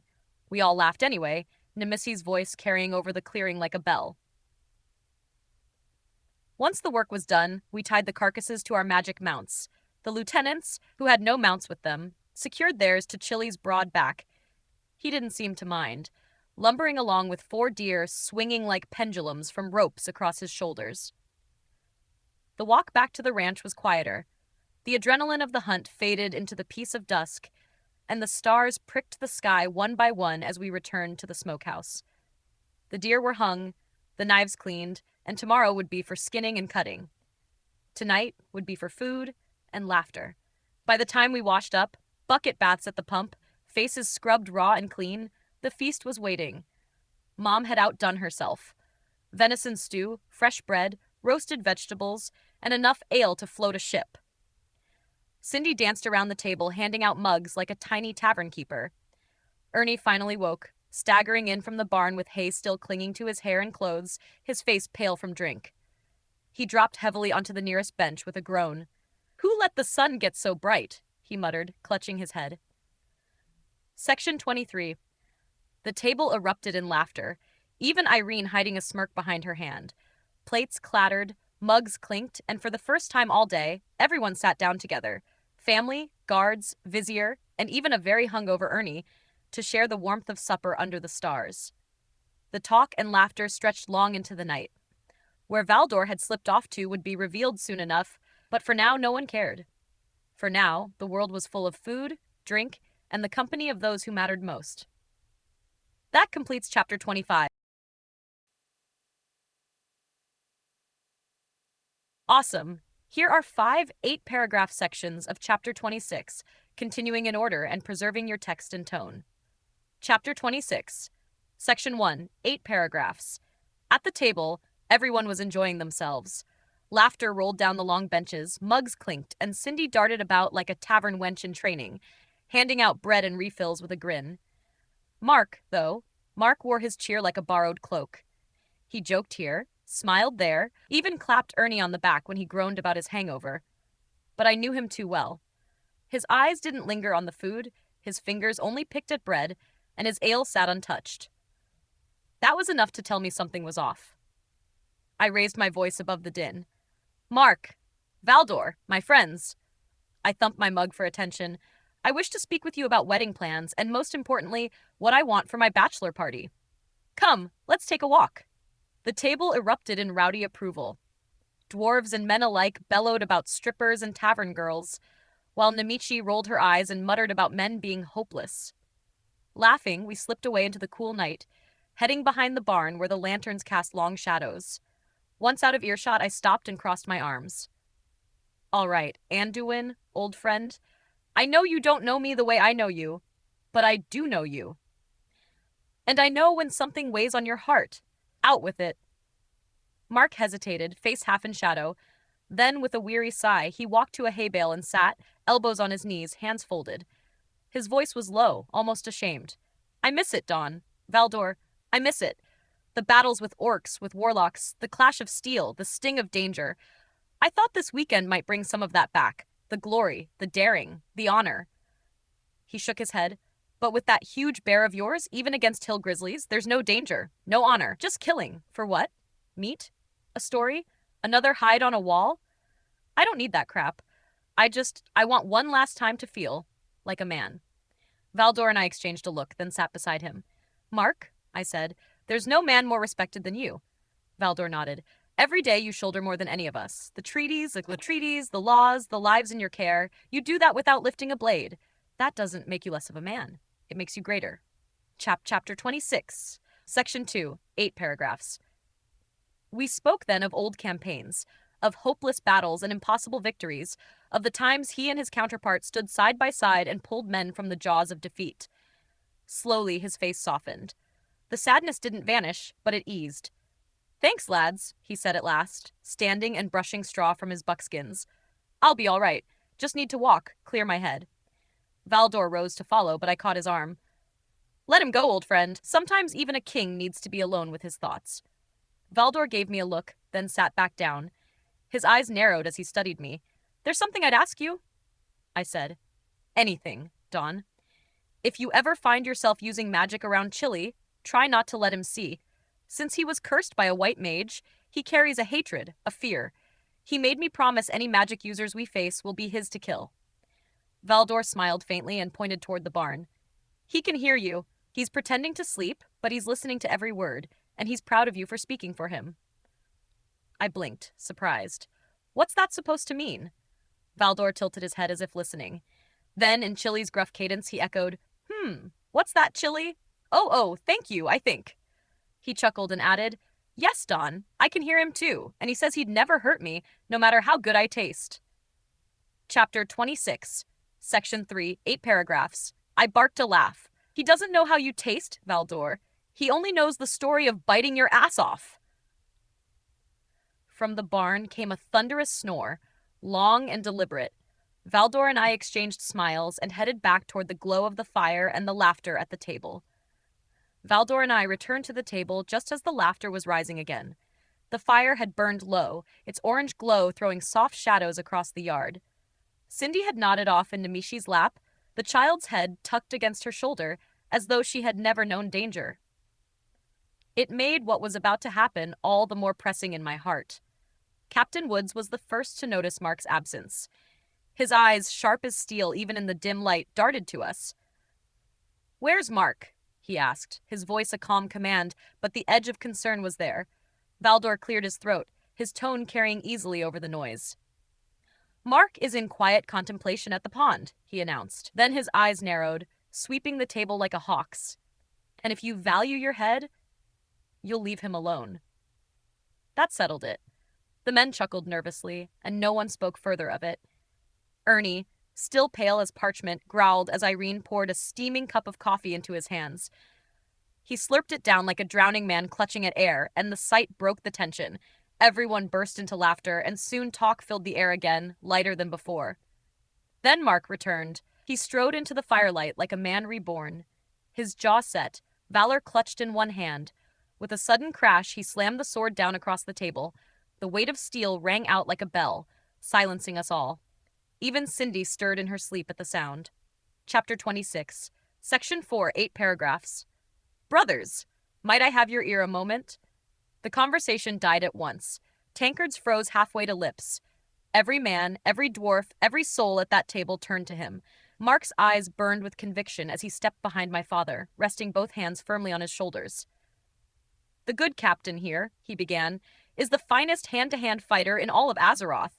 And even at, 74 now? Dad barked a laugh and muttered, 73, you royal bastard. But his eyes gleamed with pride. Mark pressed on, raising his voice so all could hear. Even at 74, I would wager a bag of gold on him against anyone here at this table, including myself. The table erupted with chuckles and shouts of agreement. Mugs raised high in salute to the old warrior.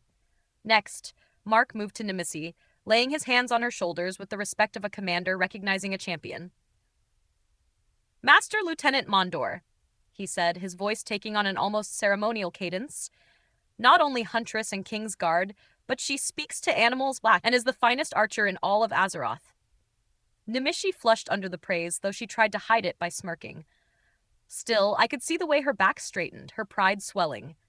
Mark turned to Captain Woods, standing tall at his post. The good captain is not only a decorated war hero, but can vanish before your very eyes. And I might add, the finest knife and axe thrower in both human and dwarf realms.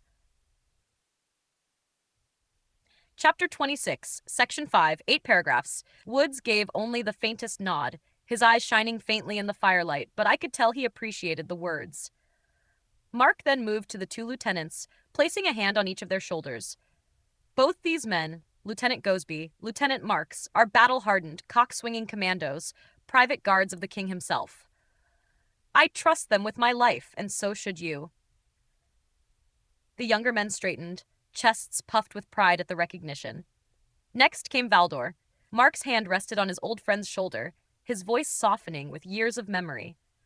Valdor, my old friend, who has stood shoulder to shoulder with me in countless battles. His magic has never failed me, not once, and I tell you, I would not stand here without him. At last he came to me. He gripped my shoulders firmly, his eyes locking on mine. Our new friend, Sergeant Donald Zart, a tireless leader, a trainer of men. Though I have yet to stand beside him in battle, I say here before you all, I would, and be proud and honored to do so. My throat tightened, but I held his gaze. Mark then turned, walking back to his own seat. He lifted Valor from the table, raised the blade high so it caught the firelight, and declared, Anduin Wrynn, the greatest swordsman in all Azeroth, if I do say so myself. A grin cracked across his face, the bravado returning for a heartbeat. Then he lowered the sword with a thunk and looked directly at Nimicie and me. Don, Nimicie, there's your team, the finest in all Azeroth. Us, and that great bear of yours, nothing can stop us. He drew a breath, steady, his eyes burning now with something more than bravado. It's up to you. Do we rescue your sister tonight, or not?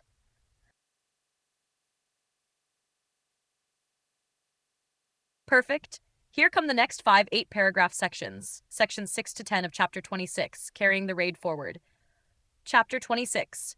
Section 6, 8 paragraphs. The fire popped, the silence heavy as stone. Then Valdor rose, his face grave. His voice was quiet but carried like steel drawn from a sheath. Not to press urgency upon you, Don, Nimicie, but while you were all out hunting, I took a look in on your sister. The air grew colder. Nimicie's hand gripped mine like iron. Valdor continued, his eyes shadowed. She is awake, and being beaten by Sir James Logan. He has gathered nearly all of this realm's fell magic and keeps it in an hourglass, hidden behind a false wall in her chamber. And with how hard he strikes her. Valdor's voice caught, for once uncertain. I do not think she will last the night. The words fell like stones into a well. No one moved, no one breathed. The crackle of the fire was the only sound, and even it seemed hushed in reverence. I looked at Nimicie, her eyes welled with tears, her hand curled tight in mine. I pulled her close and kissed the pad of her fingers, trying to anchor both of us. It's up to you, my love, I said, feeling the world narrow to the press of her palm against my lips. Chapter 26, Section 7, 8 paragraphs. She tried to smile through it and nodded once, fierce and small at the same time. Then, as if to banish the fear for a heartbeat, she let it go in a bright, stubborn burst. I love you all. The shout cut through the night, and for an instant the whole table erupted into cheers, mugs banging on wood in an odd, aching celebration of family and resolve. From where he'd been slumped, Ernie stirred. The coffee must have finally hit him. He straightened, voice raw but steady, with a new sobriety. Hold on, I'm coming too!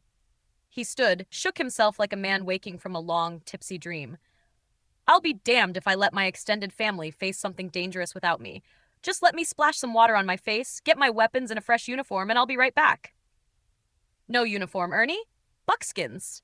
I barked, before I could stop myself. He blinked, startled, then grinned and began toward the house like a man given marching orders. All of you, buckskins, I called, louder. Plain weapons only. Everything we need's in the hall closet in the house. And for God's sake, leave your tantos on your bunks. The jest about tantos got a few nervous laughs, but the point was made. Clapping once to bring the scatter of voices back into line, I added, Okay, people, let's move back here in 10. Boots shuffled, mugs were set down, and hands found their way to belts where belts were still present. The yard was a hive of sudden, efficient motion.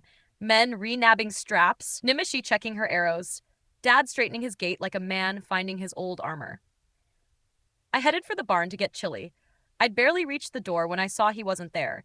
He was already sitting on the grass behind Anduin, massive and calm, like some pale statue come to life. He gave a low, questioning sound, the little yowl hiff-hiff he uses when he's amused but attentive. Chapter 26. Section 8, 8 paragraphs. Valdor, who had come up beside me, reached out and grabbed the king's arm. In that slow, dry way of his, he interpreted with a crooked smile. He says, Fine speech. Thanks for the mention, Dick.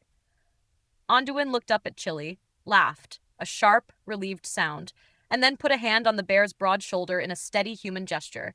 For a heartbeat, the two of them just stared into the night, the king and the beast, sizing each other up as comrades.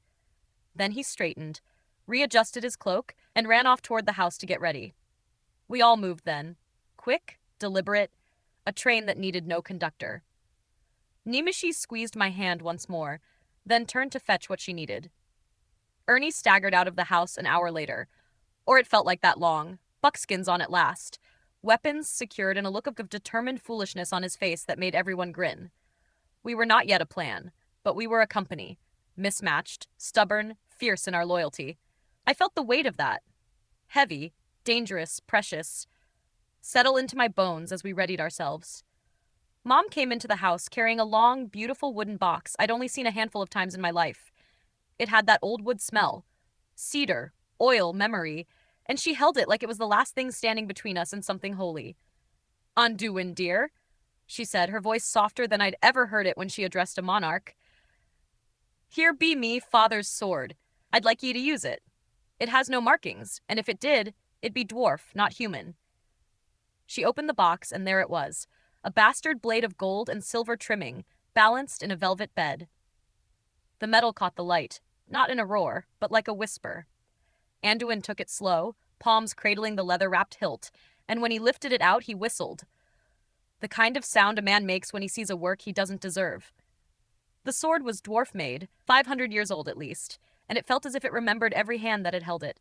The heft, the balance. It made the air thin for a second. Chapter 26.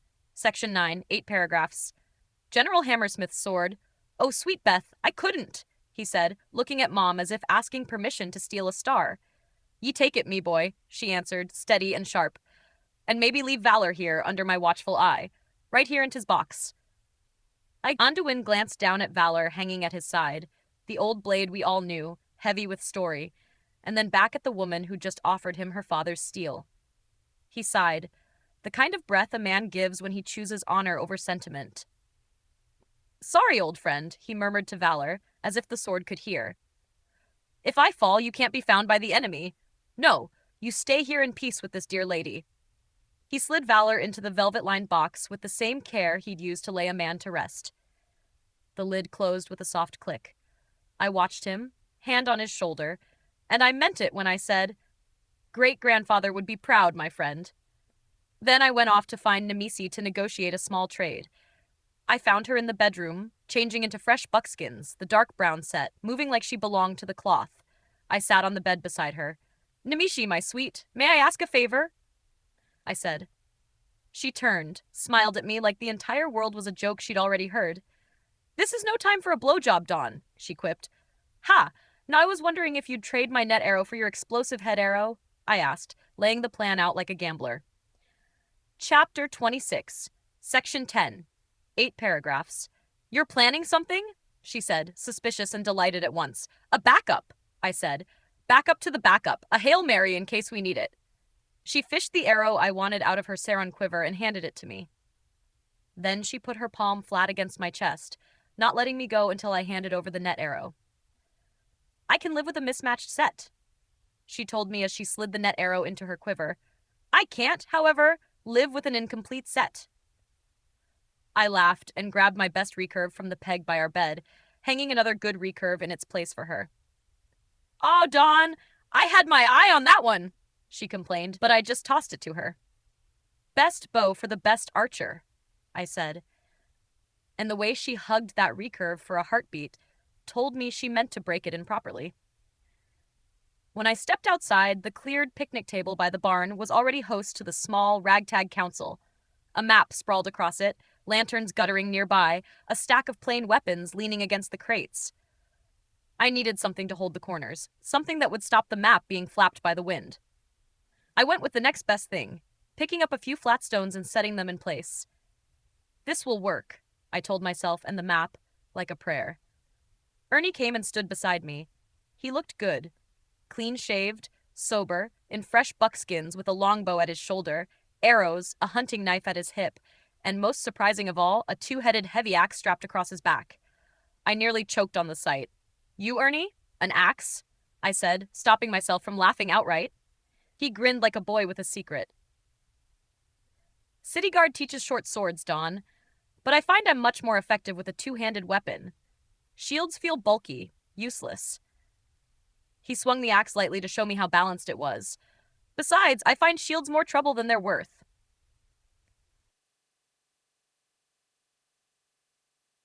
Great. Here are sections 11 to 15 of Chapter 26 in 8-paragraph blocks, continuing from where we left off. Chapter 26. Section 11, 8 paragraphs. I shook my head, half amused, half admonishing. Because you don't know how to use one, I said. He only laughed, and the two-headed axe sat high and dangerous across his back. Slowly, the rest of the crew drifted in. Boots on packed earth, collars of buckskins high against the chill, no glint of gold, no polished guard blades, no ring flash from a royal signet. Plain weapons, plain faces, the sort of company a man takes when he doesn't want to be noticed. Valdor and Chili arrived last. Valdor's cloak hid whatever he'd been wearing beneath, and Chili padded up with his ponderous step and dropped himself nearby like an immovable white boulder. Valdor flicked the flat stones off the map and, with that dry smile of his, rolled it up and handed it to Nimicie. Then he spoke soft words, clapped his hands once, and the top of the picnic table shimmered. The crude paper map unfurled into something else entirely, a living surface, an up-to-date map with guard placements, compassing marks, a small clock in the corner, and red dots that pulsed, showing movement in the Undercity. The detail made us all lean in as if the table itself might tell us a story. Every face grew sharper, set against the glow.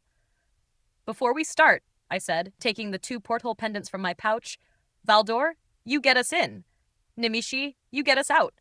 I handed each their pendant, weight in the hand, promise around the throat. Valdor accepted his with a nod and slipped it into his cloak. Nimicie clipped hers to the inside of her buckskins, fingers careful as if the pendant was fragile. We all felt the small catch of fate then, a cold ripple down the spine. Chapter 26. Section 12, 8 paragraphs. I placed my palm flat on the edge of the new map, feeling the hum. The lantern light threw long shadows under our brows. Everyone's face was set, the jokes gone now, replaced with the honest lines of people who knew violence and loved the people they'd die for. Okay, I said, and tried to keep the laughter out of my voice. Here's the plan. The lanterns guttered low and the map's red dots pulsed like a heartbeat. We ran the plan again and again, voices low now, edges shaved off the humor until only the work remained. Boots shifted, fingers found grips, and every face at that table looked like the same thing, resolve carved into bone. I could see the weight of it in Anduin's jaw, in Valdor's quiet hands, in Nimicie's steady breath.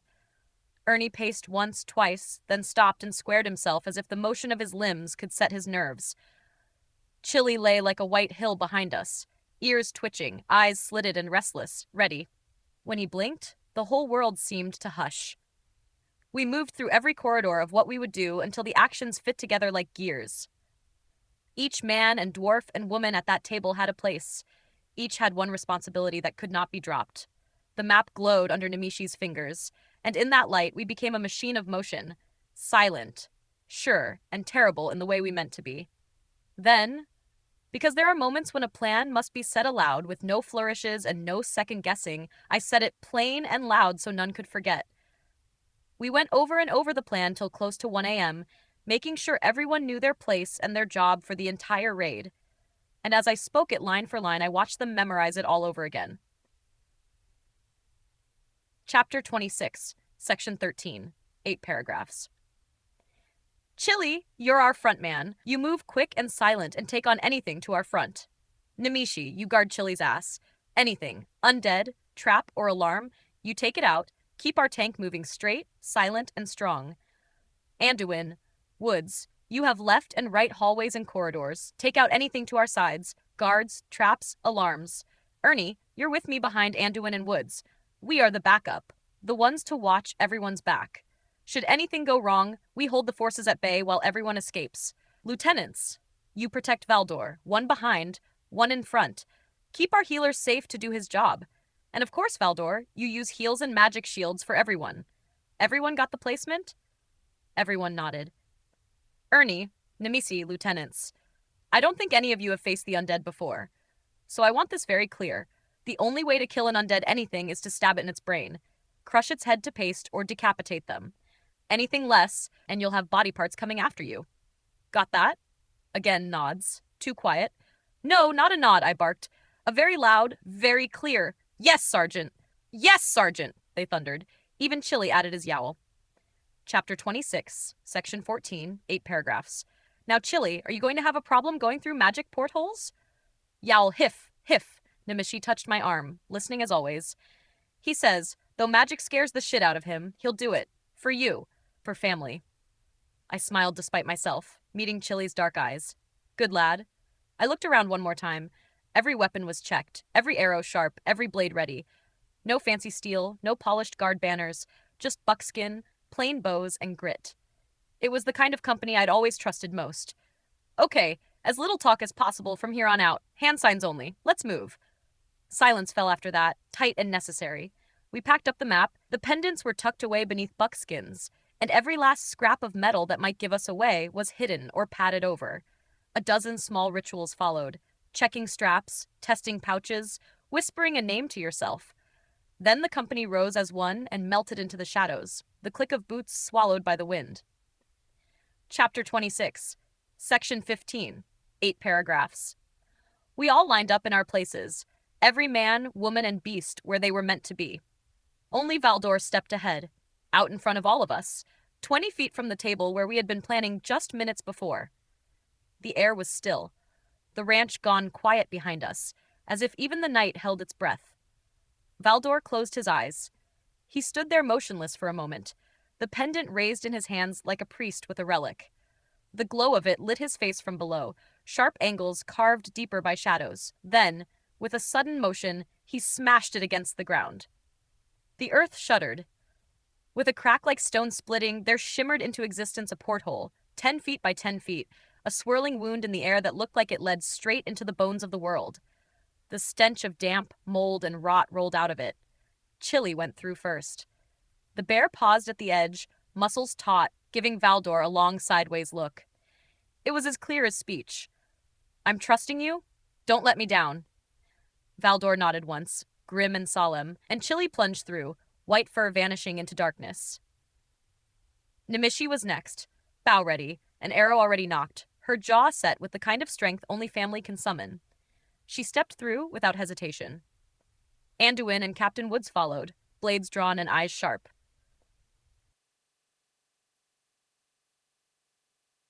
Perfect, Don. Here's sections 16 to 20 of Chapter 26 in 8-paragraph blocks. This will carry us through the Undercity infiltration, the ambush, finding Lola, and the entrance of Sir James Logan. Chapter 26, Section 16, 8 paragraphs. Then Ernie and I went together, side by side, into the mouth of the Undercity. One lieutenant, then Valdor himself, then the second lieutenant. And as quickly as it had appeared, the porthole vanished behind us, leaving only the damp stone corridor, black and endless, pressing close. Slowly, Silently, we checked our surroundings. Nothing behind us, nothing beside us. We moved forward as one. 10 minutes down the first hallway, Nimicie's hand shot out, pressing firmly against Chili's flank. The bear froze instantly, his bulk a wall of fur and muscle. We followed her eyes to two stone gargoyles crouched just ahead, faint green glows flickering inside their eyes like trapped souls. Nimicie's bowstring whispered once, twice. Two arrows streaked forward, straight and true.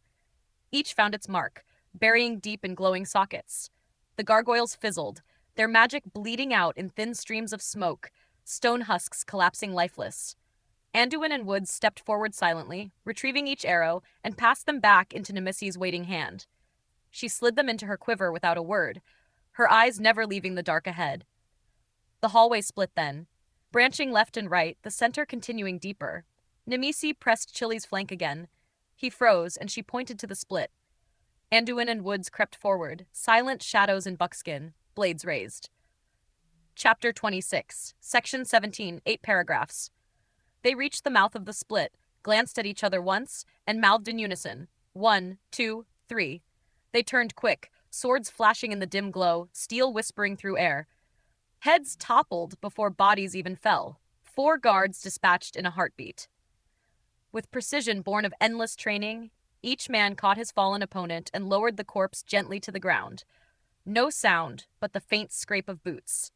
One severed head rolled across the stones, straight to Chili's feet. Without hesitation, the bear bent down and gobbled it up in one neat crunch.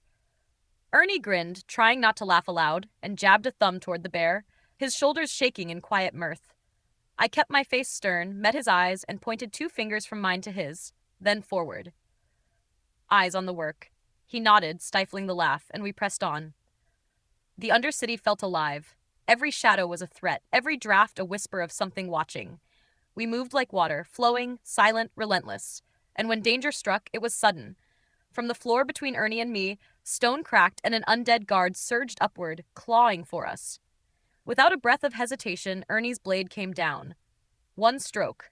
The creature's head fell, narrowly missing me. He caught the body in the same motion, lowering it gently to the stones. He gave me a sheepish grin, but his eyes were deadly serious. Chapter 26, Section 18, 8 paragraphs. We moved again, breath quiet, steps lighter than ghosts. Ahead, a flash of fire lit the corridor. A trap triggered. The ball of flame screamed down the hall, aimed for Nimicie's head. 2 inches from her cheek, it froze, hissing in midair. Valdor's hand rose, a shimmer of power around his fingers. The fireball sizzled and vanished. Nimicie gave him a sharp nod, and the column pressed on. We had reached the main chamber. Chili moved first, exploding into motion with a roar muffled by stone.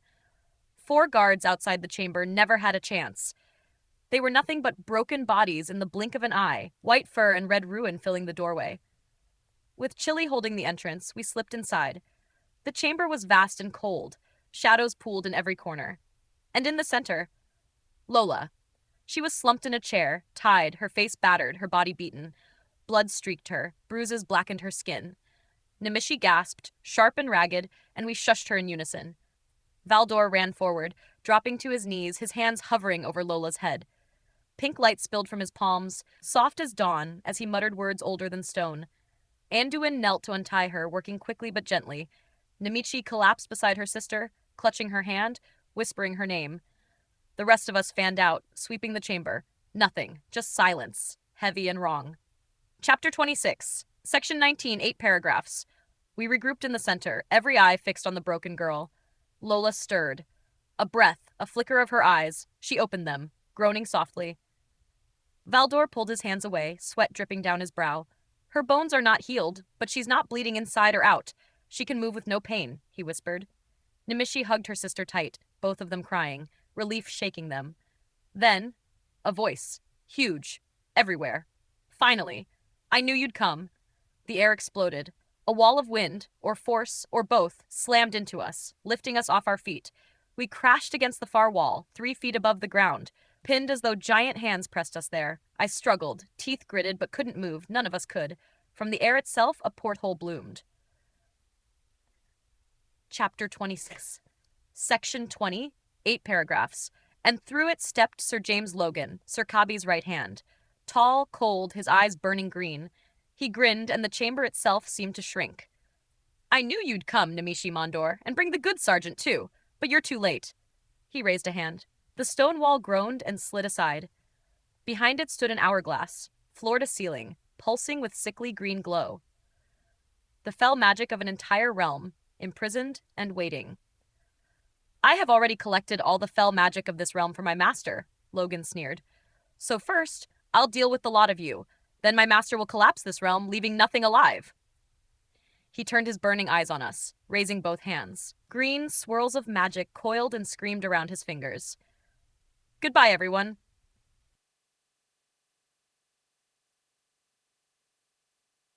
Perfect, Don. Here come sections 21 to 25 of Chapter 26 in 8-paragraph blocks, carrying us through Logan's End, the undead surge, and the desperate escape. Chapter 26, Section 21, 8 paragraphs. The chamber filled with light, green, searing, the kind of magic that smelled like rot and despair. It spun around Logan's arms, hungry for release, screaming like 1,000 voices all at once. Then he stopped, his head tilted, his gaze snapping to me. Sergeant, why are you smiling? You're about to die. I grinned wider, ignoring the pain of the force pinning me to the wall. A promise I'm keeping to a friend. He's all yours, buddy. Logan's eyes widened. He spun, too late. A wall of white fur and teeth swallowed him whole, ripped him from the world in a single devastating bite.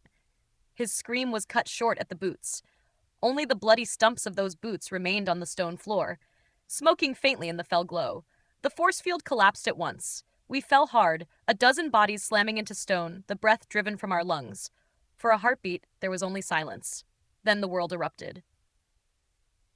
Chapter 26. Section 22, 8 paragraphs. The doors burst wide. An army of undead guards poured in, a tide of claws and teeth and rot. Their eyes glowed with the same fell green, their jaws snapping as they hurled themselves at us. Chili roared, a sound so vast it shook the chamber's foundations. He lunged, a hurricane of white fur and blood. His paws swiped left and right, smashing corpses to paste. Heads popped like melons in his jaws. I drew and loosed as fast as I could, arrows singing through skulls, piercing eyes, collapsing bodies. Beside me, Nimicie ripped the pendant from her pouch and hurled it against the wall. It shattered in a burst of light. A golden porthole bloomed behind us, spilling hope into the choking dark. Nimicie shouted over the din, her voice breaking. Go! Get them out! Valdor threw up a shield, a shimmering wall of light that buckled under the undead's fury, but bought us seconds. Seconds were everything. Lola was dragged first, her broken body shoved through by Nimicie's own hands. Then the lieutenants, then Woods, then Anduin. One by one they leapt or were hurled to safety. The undead pressed harder. The shield cracked. Shak, Chapter 26, Section 23, 8 paragraphs. Ernie was next, both Nimicie and I hauling him bodily through the portal like a sack of potatoes. He hit the grass beyond with a grunt, but alive was all that mattered. Still we shouted for Chili. Still he fought. Hundreds fell under his fury, the chamber becoming a storm of red and white, blood and bone. He didn't hear us, or wouldn't. His roar drowned everything. Valdor staggered, sweat pouring play, the last of his power thrown into the shield. When it collapsed, he was shoved backward by the surge. Nimicie grabbed him and all but threw him through the portal. He vanished into golden light, the last barrier gone. The undead swarmed. Nimicie fired arrow after arrow until her quiver was nearly empty, shafts sticking from skulls, necks, and jaws. She drew again. I shoved her backward through the porthole. Her shot went wild, ricocheting from the ceiling and burying itself in Chili's backside. He didn't even notice. Chili, let's go, I bellowed, my throat raw. But he didn't turn. Chapter 20, Section 24, 8 paragraphs. On the other side, Nimicie saw it. Children in Stormwind Park playing with a slick red ball. She sprinted, grabbed it from their startled hands, and rushed back to the porthole. She waved it high above her head, shouting with all her might. I couldn't hear her, but I saw the motion, the ball glinting in the golden light. Chili! Football! I roared. The bear turned. At last. He saw the ball. His ears pricked, his massive body bunched, and with one great leap he bounded, crushing undead under his paws as he barreled straight for the porthole. He hopped through, a mountain of blood and fur vanishing into golden light. I stood alone in the chamber, the tide of undead crashing closer, the fell hourglass still glowing behind them like the heart of a dying world. I drew my last 2 arrows, the ones with explosive heads, knocked them both, pulled back till the string sang, and let fly. Chapter 26. Section 25, 8 paragraphs. The arrows struck true, burying deep into the glowing glass. For a heartbeat, the hourglass shuddered, holding the magic inside. Then it blew. The explosion ripped the chamber apart in fire and green light. Screams filled the air as the undead collapsed like puppets, with their strings cut, bodies falling lifeless in heaps. I leapt backward, throwing myself through the portal as the blast chased me. The light snapped shut behind me, cutting off the roar of destruction. I hit the grass of Stormwind Park hard, rolling onto my back, chest heaving. My boots were smoking, the soles blasted clean off. I raised my legs, grinning despite the pain. "Now that was close!" I wheezed, and the laughter from the others came ragged, relieved, shaking with disbelief. Then the children ran up, demanding their ball back. They stopped dead. 2,000 pounds of blood-soaked polar bear loomed before them, grinning, his absurd blue tongue hanging out. Chili opened his mouth, trying to be playful, trying to get a laugh. A severed hand fell out, landing in the grass with a wet thump. The children screamed and fled in terror. And we laughed until our ribs hurt. All right, Don. Here's sections 26 to 30 of chapter 26, carrying us from the kid's flight to the sky turning green, the dark voice, and the heartfelt reveal about your father. Chapter 26, 8 paragraphs. The laughter still echoed when thunder cracked above us, a deafening boom that shook the ground under our boots and silenced us all in an instant. The sky itself changed. What had been soft twilight blue churned sickly, twisting into a storm of lime-green light that spread from horizon to horizon. The clouds burned with it, glowing as if poison seeped through every seam of the heavens. The air grew heavy, wrong, tasting of ash and bile. Every face turned upward, pale in the glow. Then came the voice, vast, not human, not mortal. It boomed from the clouds and the ground and from inside our very bones, a voice so deep it rattled ribs and made teeth ache. "Blast you, Sergeant Don Zart," it thundered. My name in that tone was like steel raked across stone. You killed my right hand and robbed me of my fell magic from this realm. But no matter. There are many realms yet to conquer, and you will not be in all of them. Green eyes opened in the storm, burning, massive, stretching across the sky. They narrowed on me, then on Chili, who bristled at my side. "And now I am aware of your blasted pet polar bear. I will come for the 2 of you. Mark my words, this is not over," lightning screamed down. Chapter 26. Section 27, 8 paragraphs. The bolt slammed into the earth between Chili and me. The ground exploded, a jagged scar splitting open at our feet, white-hot and smoking. The shockwave knocked me back onto the grass, ears ringing.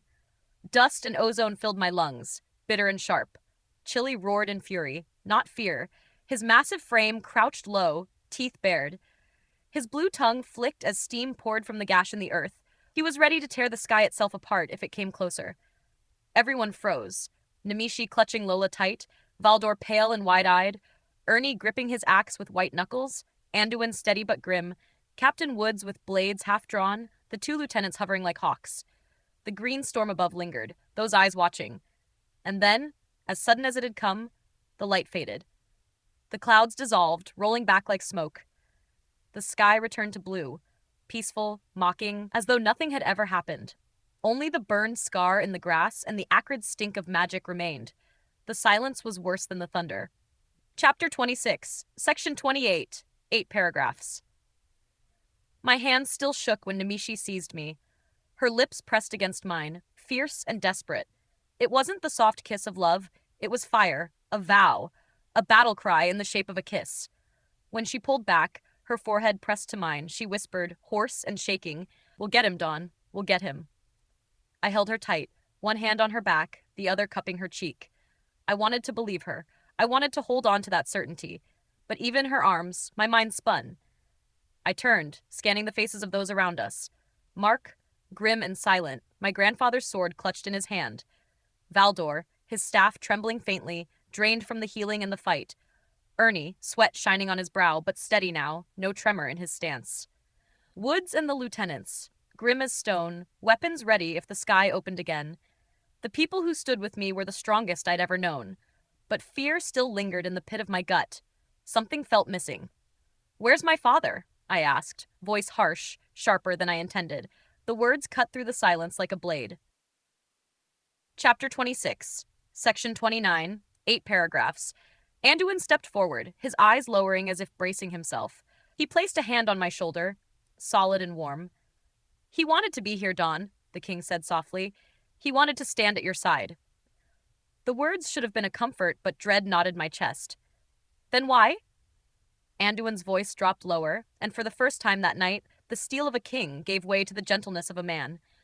"Your mother fell to her knees. She wept. She begged him not to go." He swallowed, and the weight of it hung in the air. "It broke my heart, Sergeant." I gave the order.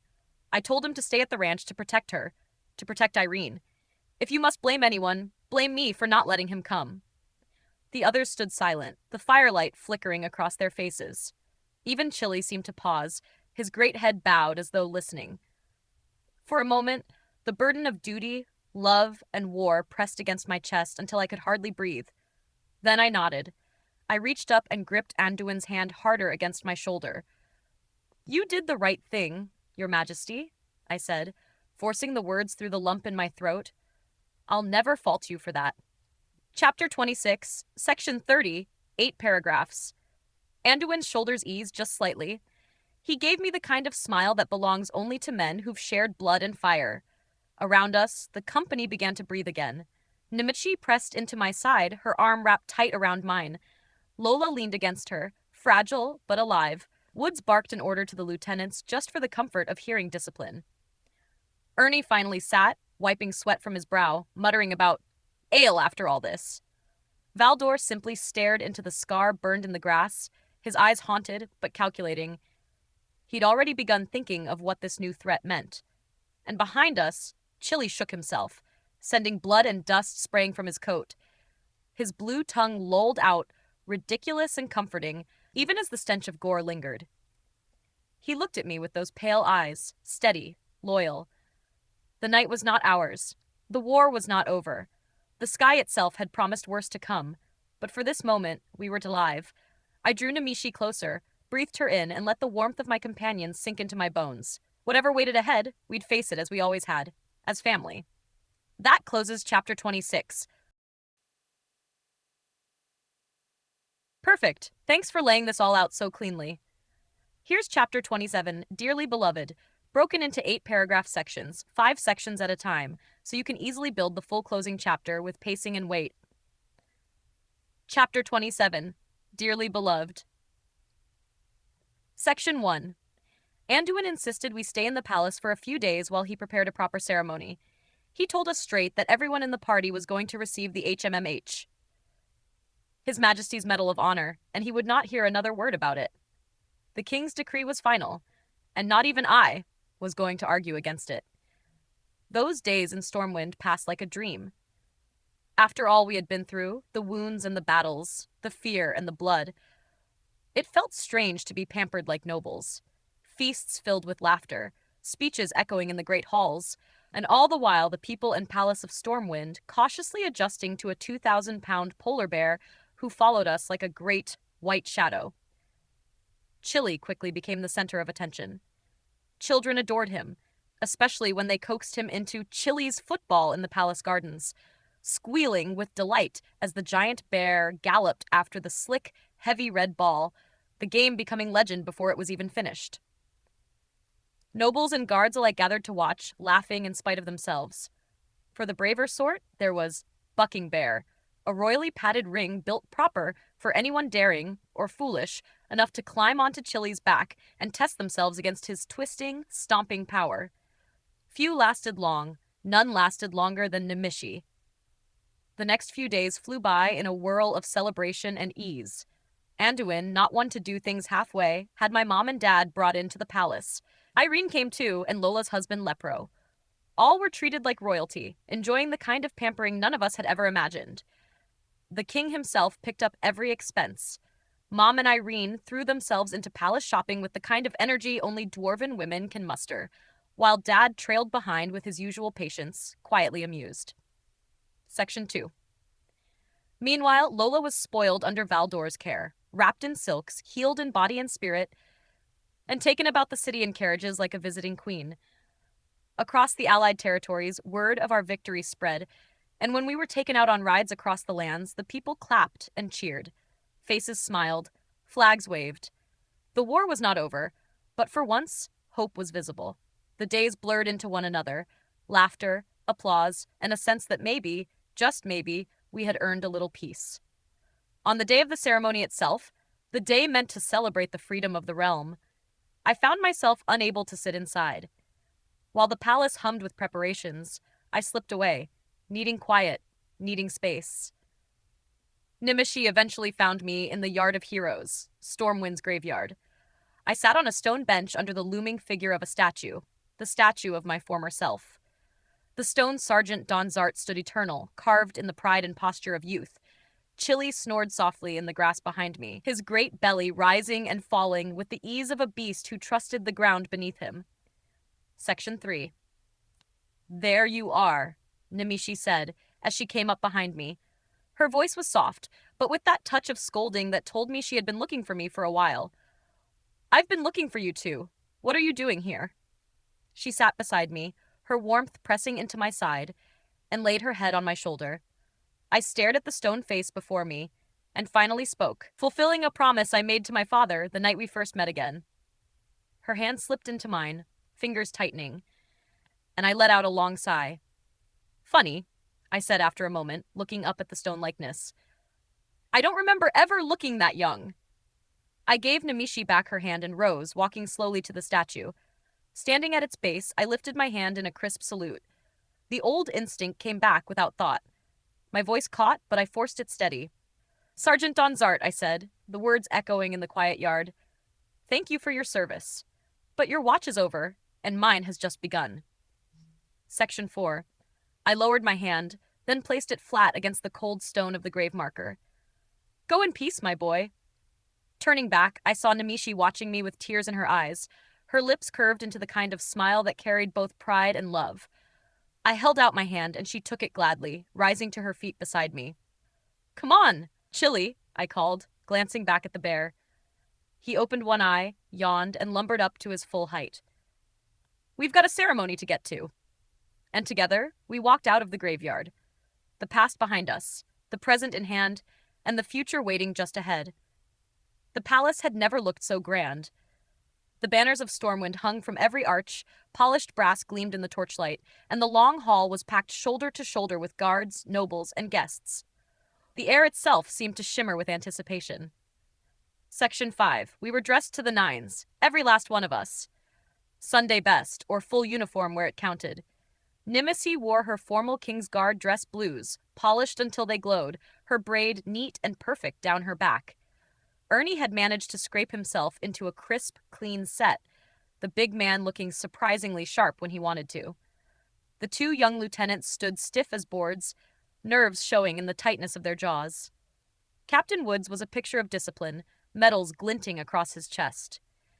Even Anduin himself stood under his royal cloak in full uniform, grinning broadly and patting his middle as he bragged, "Still fits! I told you it still fits!"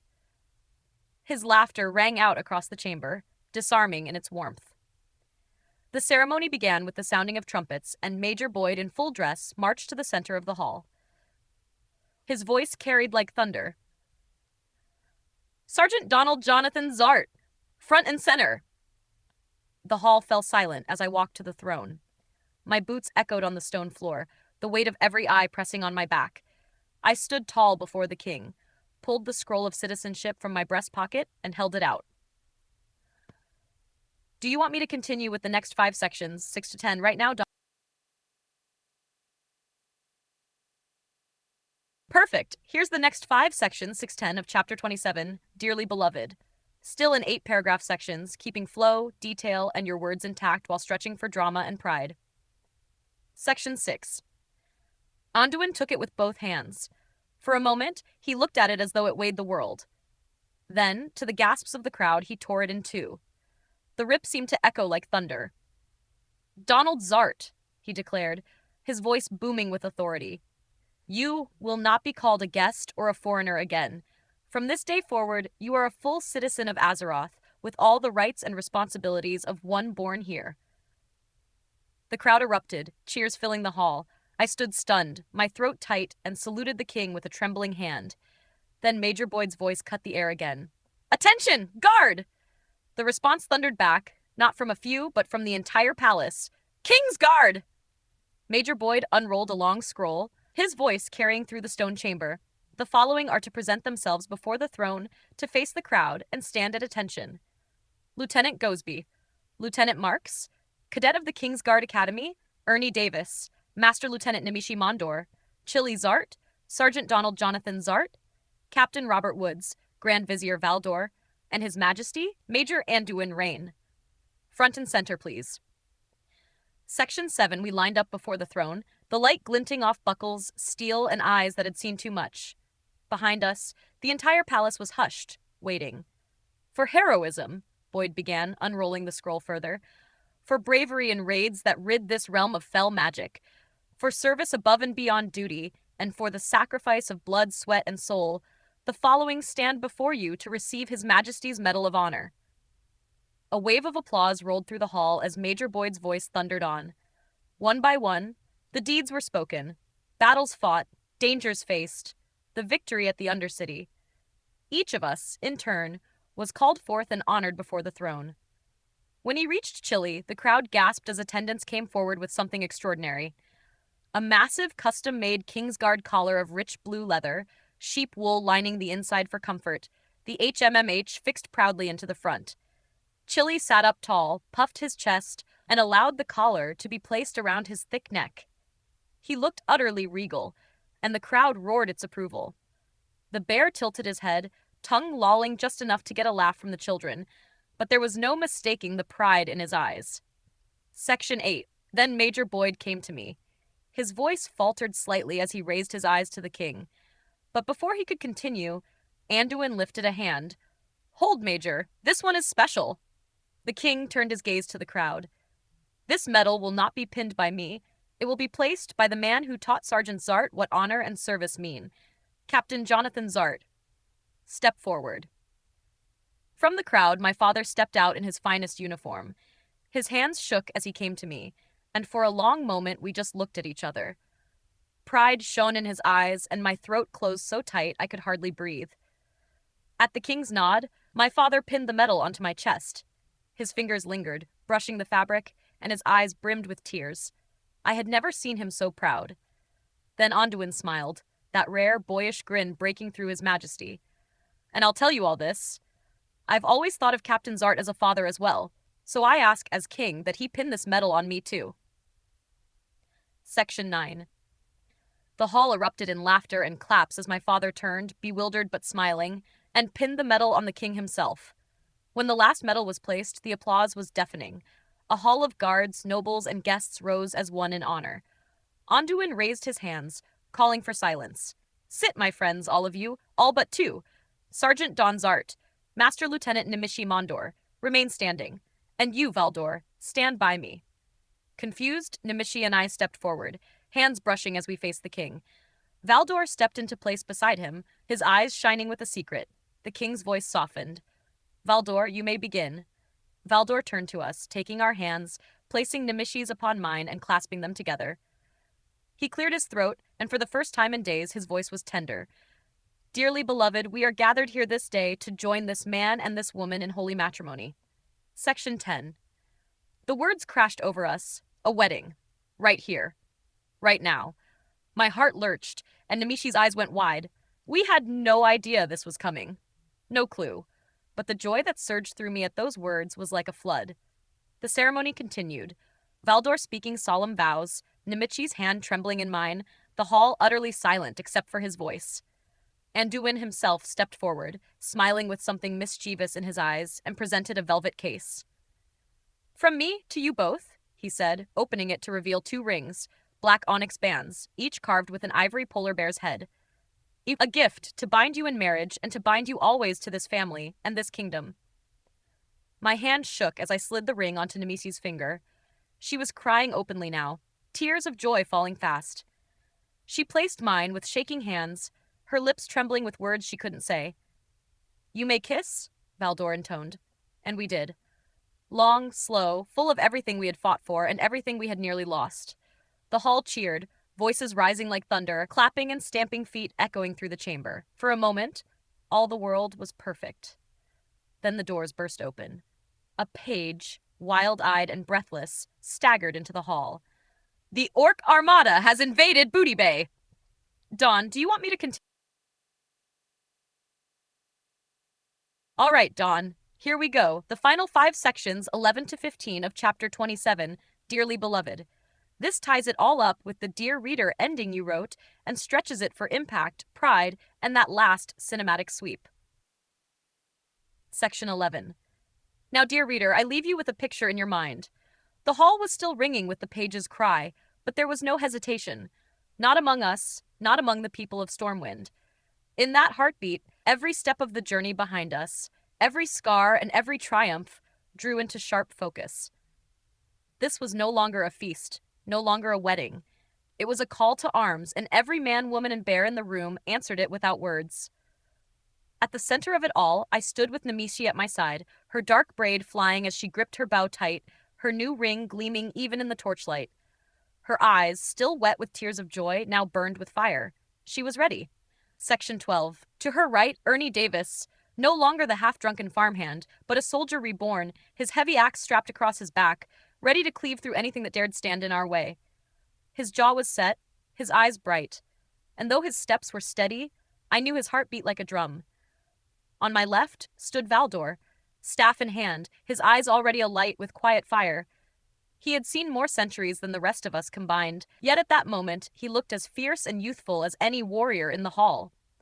Beside him was Anduin, cloak thrown back, his new sword gleaming, his kingly bearing sharpened by the fire of a warrior ready once again for battle. He was no mere ruler. He was one of us. Section 13.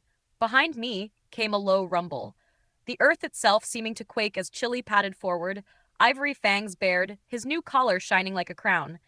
7 feet at the shoulders, 12 feet when standing tall, a 2,000-pound wall of muscle and fur, his blue tongue flicked as he huffed, eager for the fight. His ivory claws clicked on the marble floor, each one long enough to end a man with a swipe. Every guard in the chamber gave him a wide berth and a look of awe. And still more. My mother and father stood close, her hand clasped in his, both watching us with tears in their eyes and pride written plain across their faces. They knew the risks. They always knew. But in that moment, they saw not just their son, they saw the family we had built, here and now, in blood and in love. Section 14. The 2 young lieutenants, Gosby and Marks, stood sharp and tall, buckskins fitted tight, weapons plain but gleaming. They had faced fire and death and earned their place beside us. Beside them, Captain Woods, calm as stone, already calculating a dozen ways to keep us alive. His eyes flicked over exits, enemy approaches, and lines of retreat, the instincts of a man who lived his life keeping others alive. And at the far end of the line, Major Boyd, immaculate in his dress, voice booming as he barked orders for the guards of the palace to form up. He would not sit idly by while a new threat descended. No.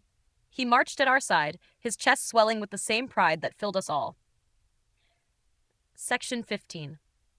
Behind us, the hall filled with the thunder of boots, rows upon rows of king's guards, shoulder to shoulder, shields raised, blades plain but bright, the very heart of Stormwind's might, roaring to answer the call. And so we ran. Down the marble steps of the palace, through the cheering throngs of citizens, across the cobbled streets of Stormwind, toward the docks where ships already swayed and horns already called. The air itself seemed alive, filled with urgency, with courage, with the promise of another trial that would test us, bind us tighter, and carve our names deeper into the stone of history. Picture it well, dear reader, a mismatched band of warriors, a king among them, a wizard, a beast of legend, a family of blood and bond, and behind them an army roaring with pride, all of us smiling, eager, and ready for our next adventure. The end. That closes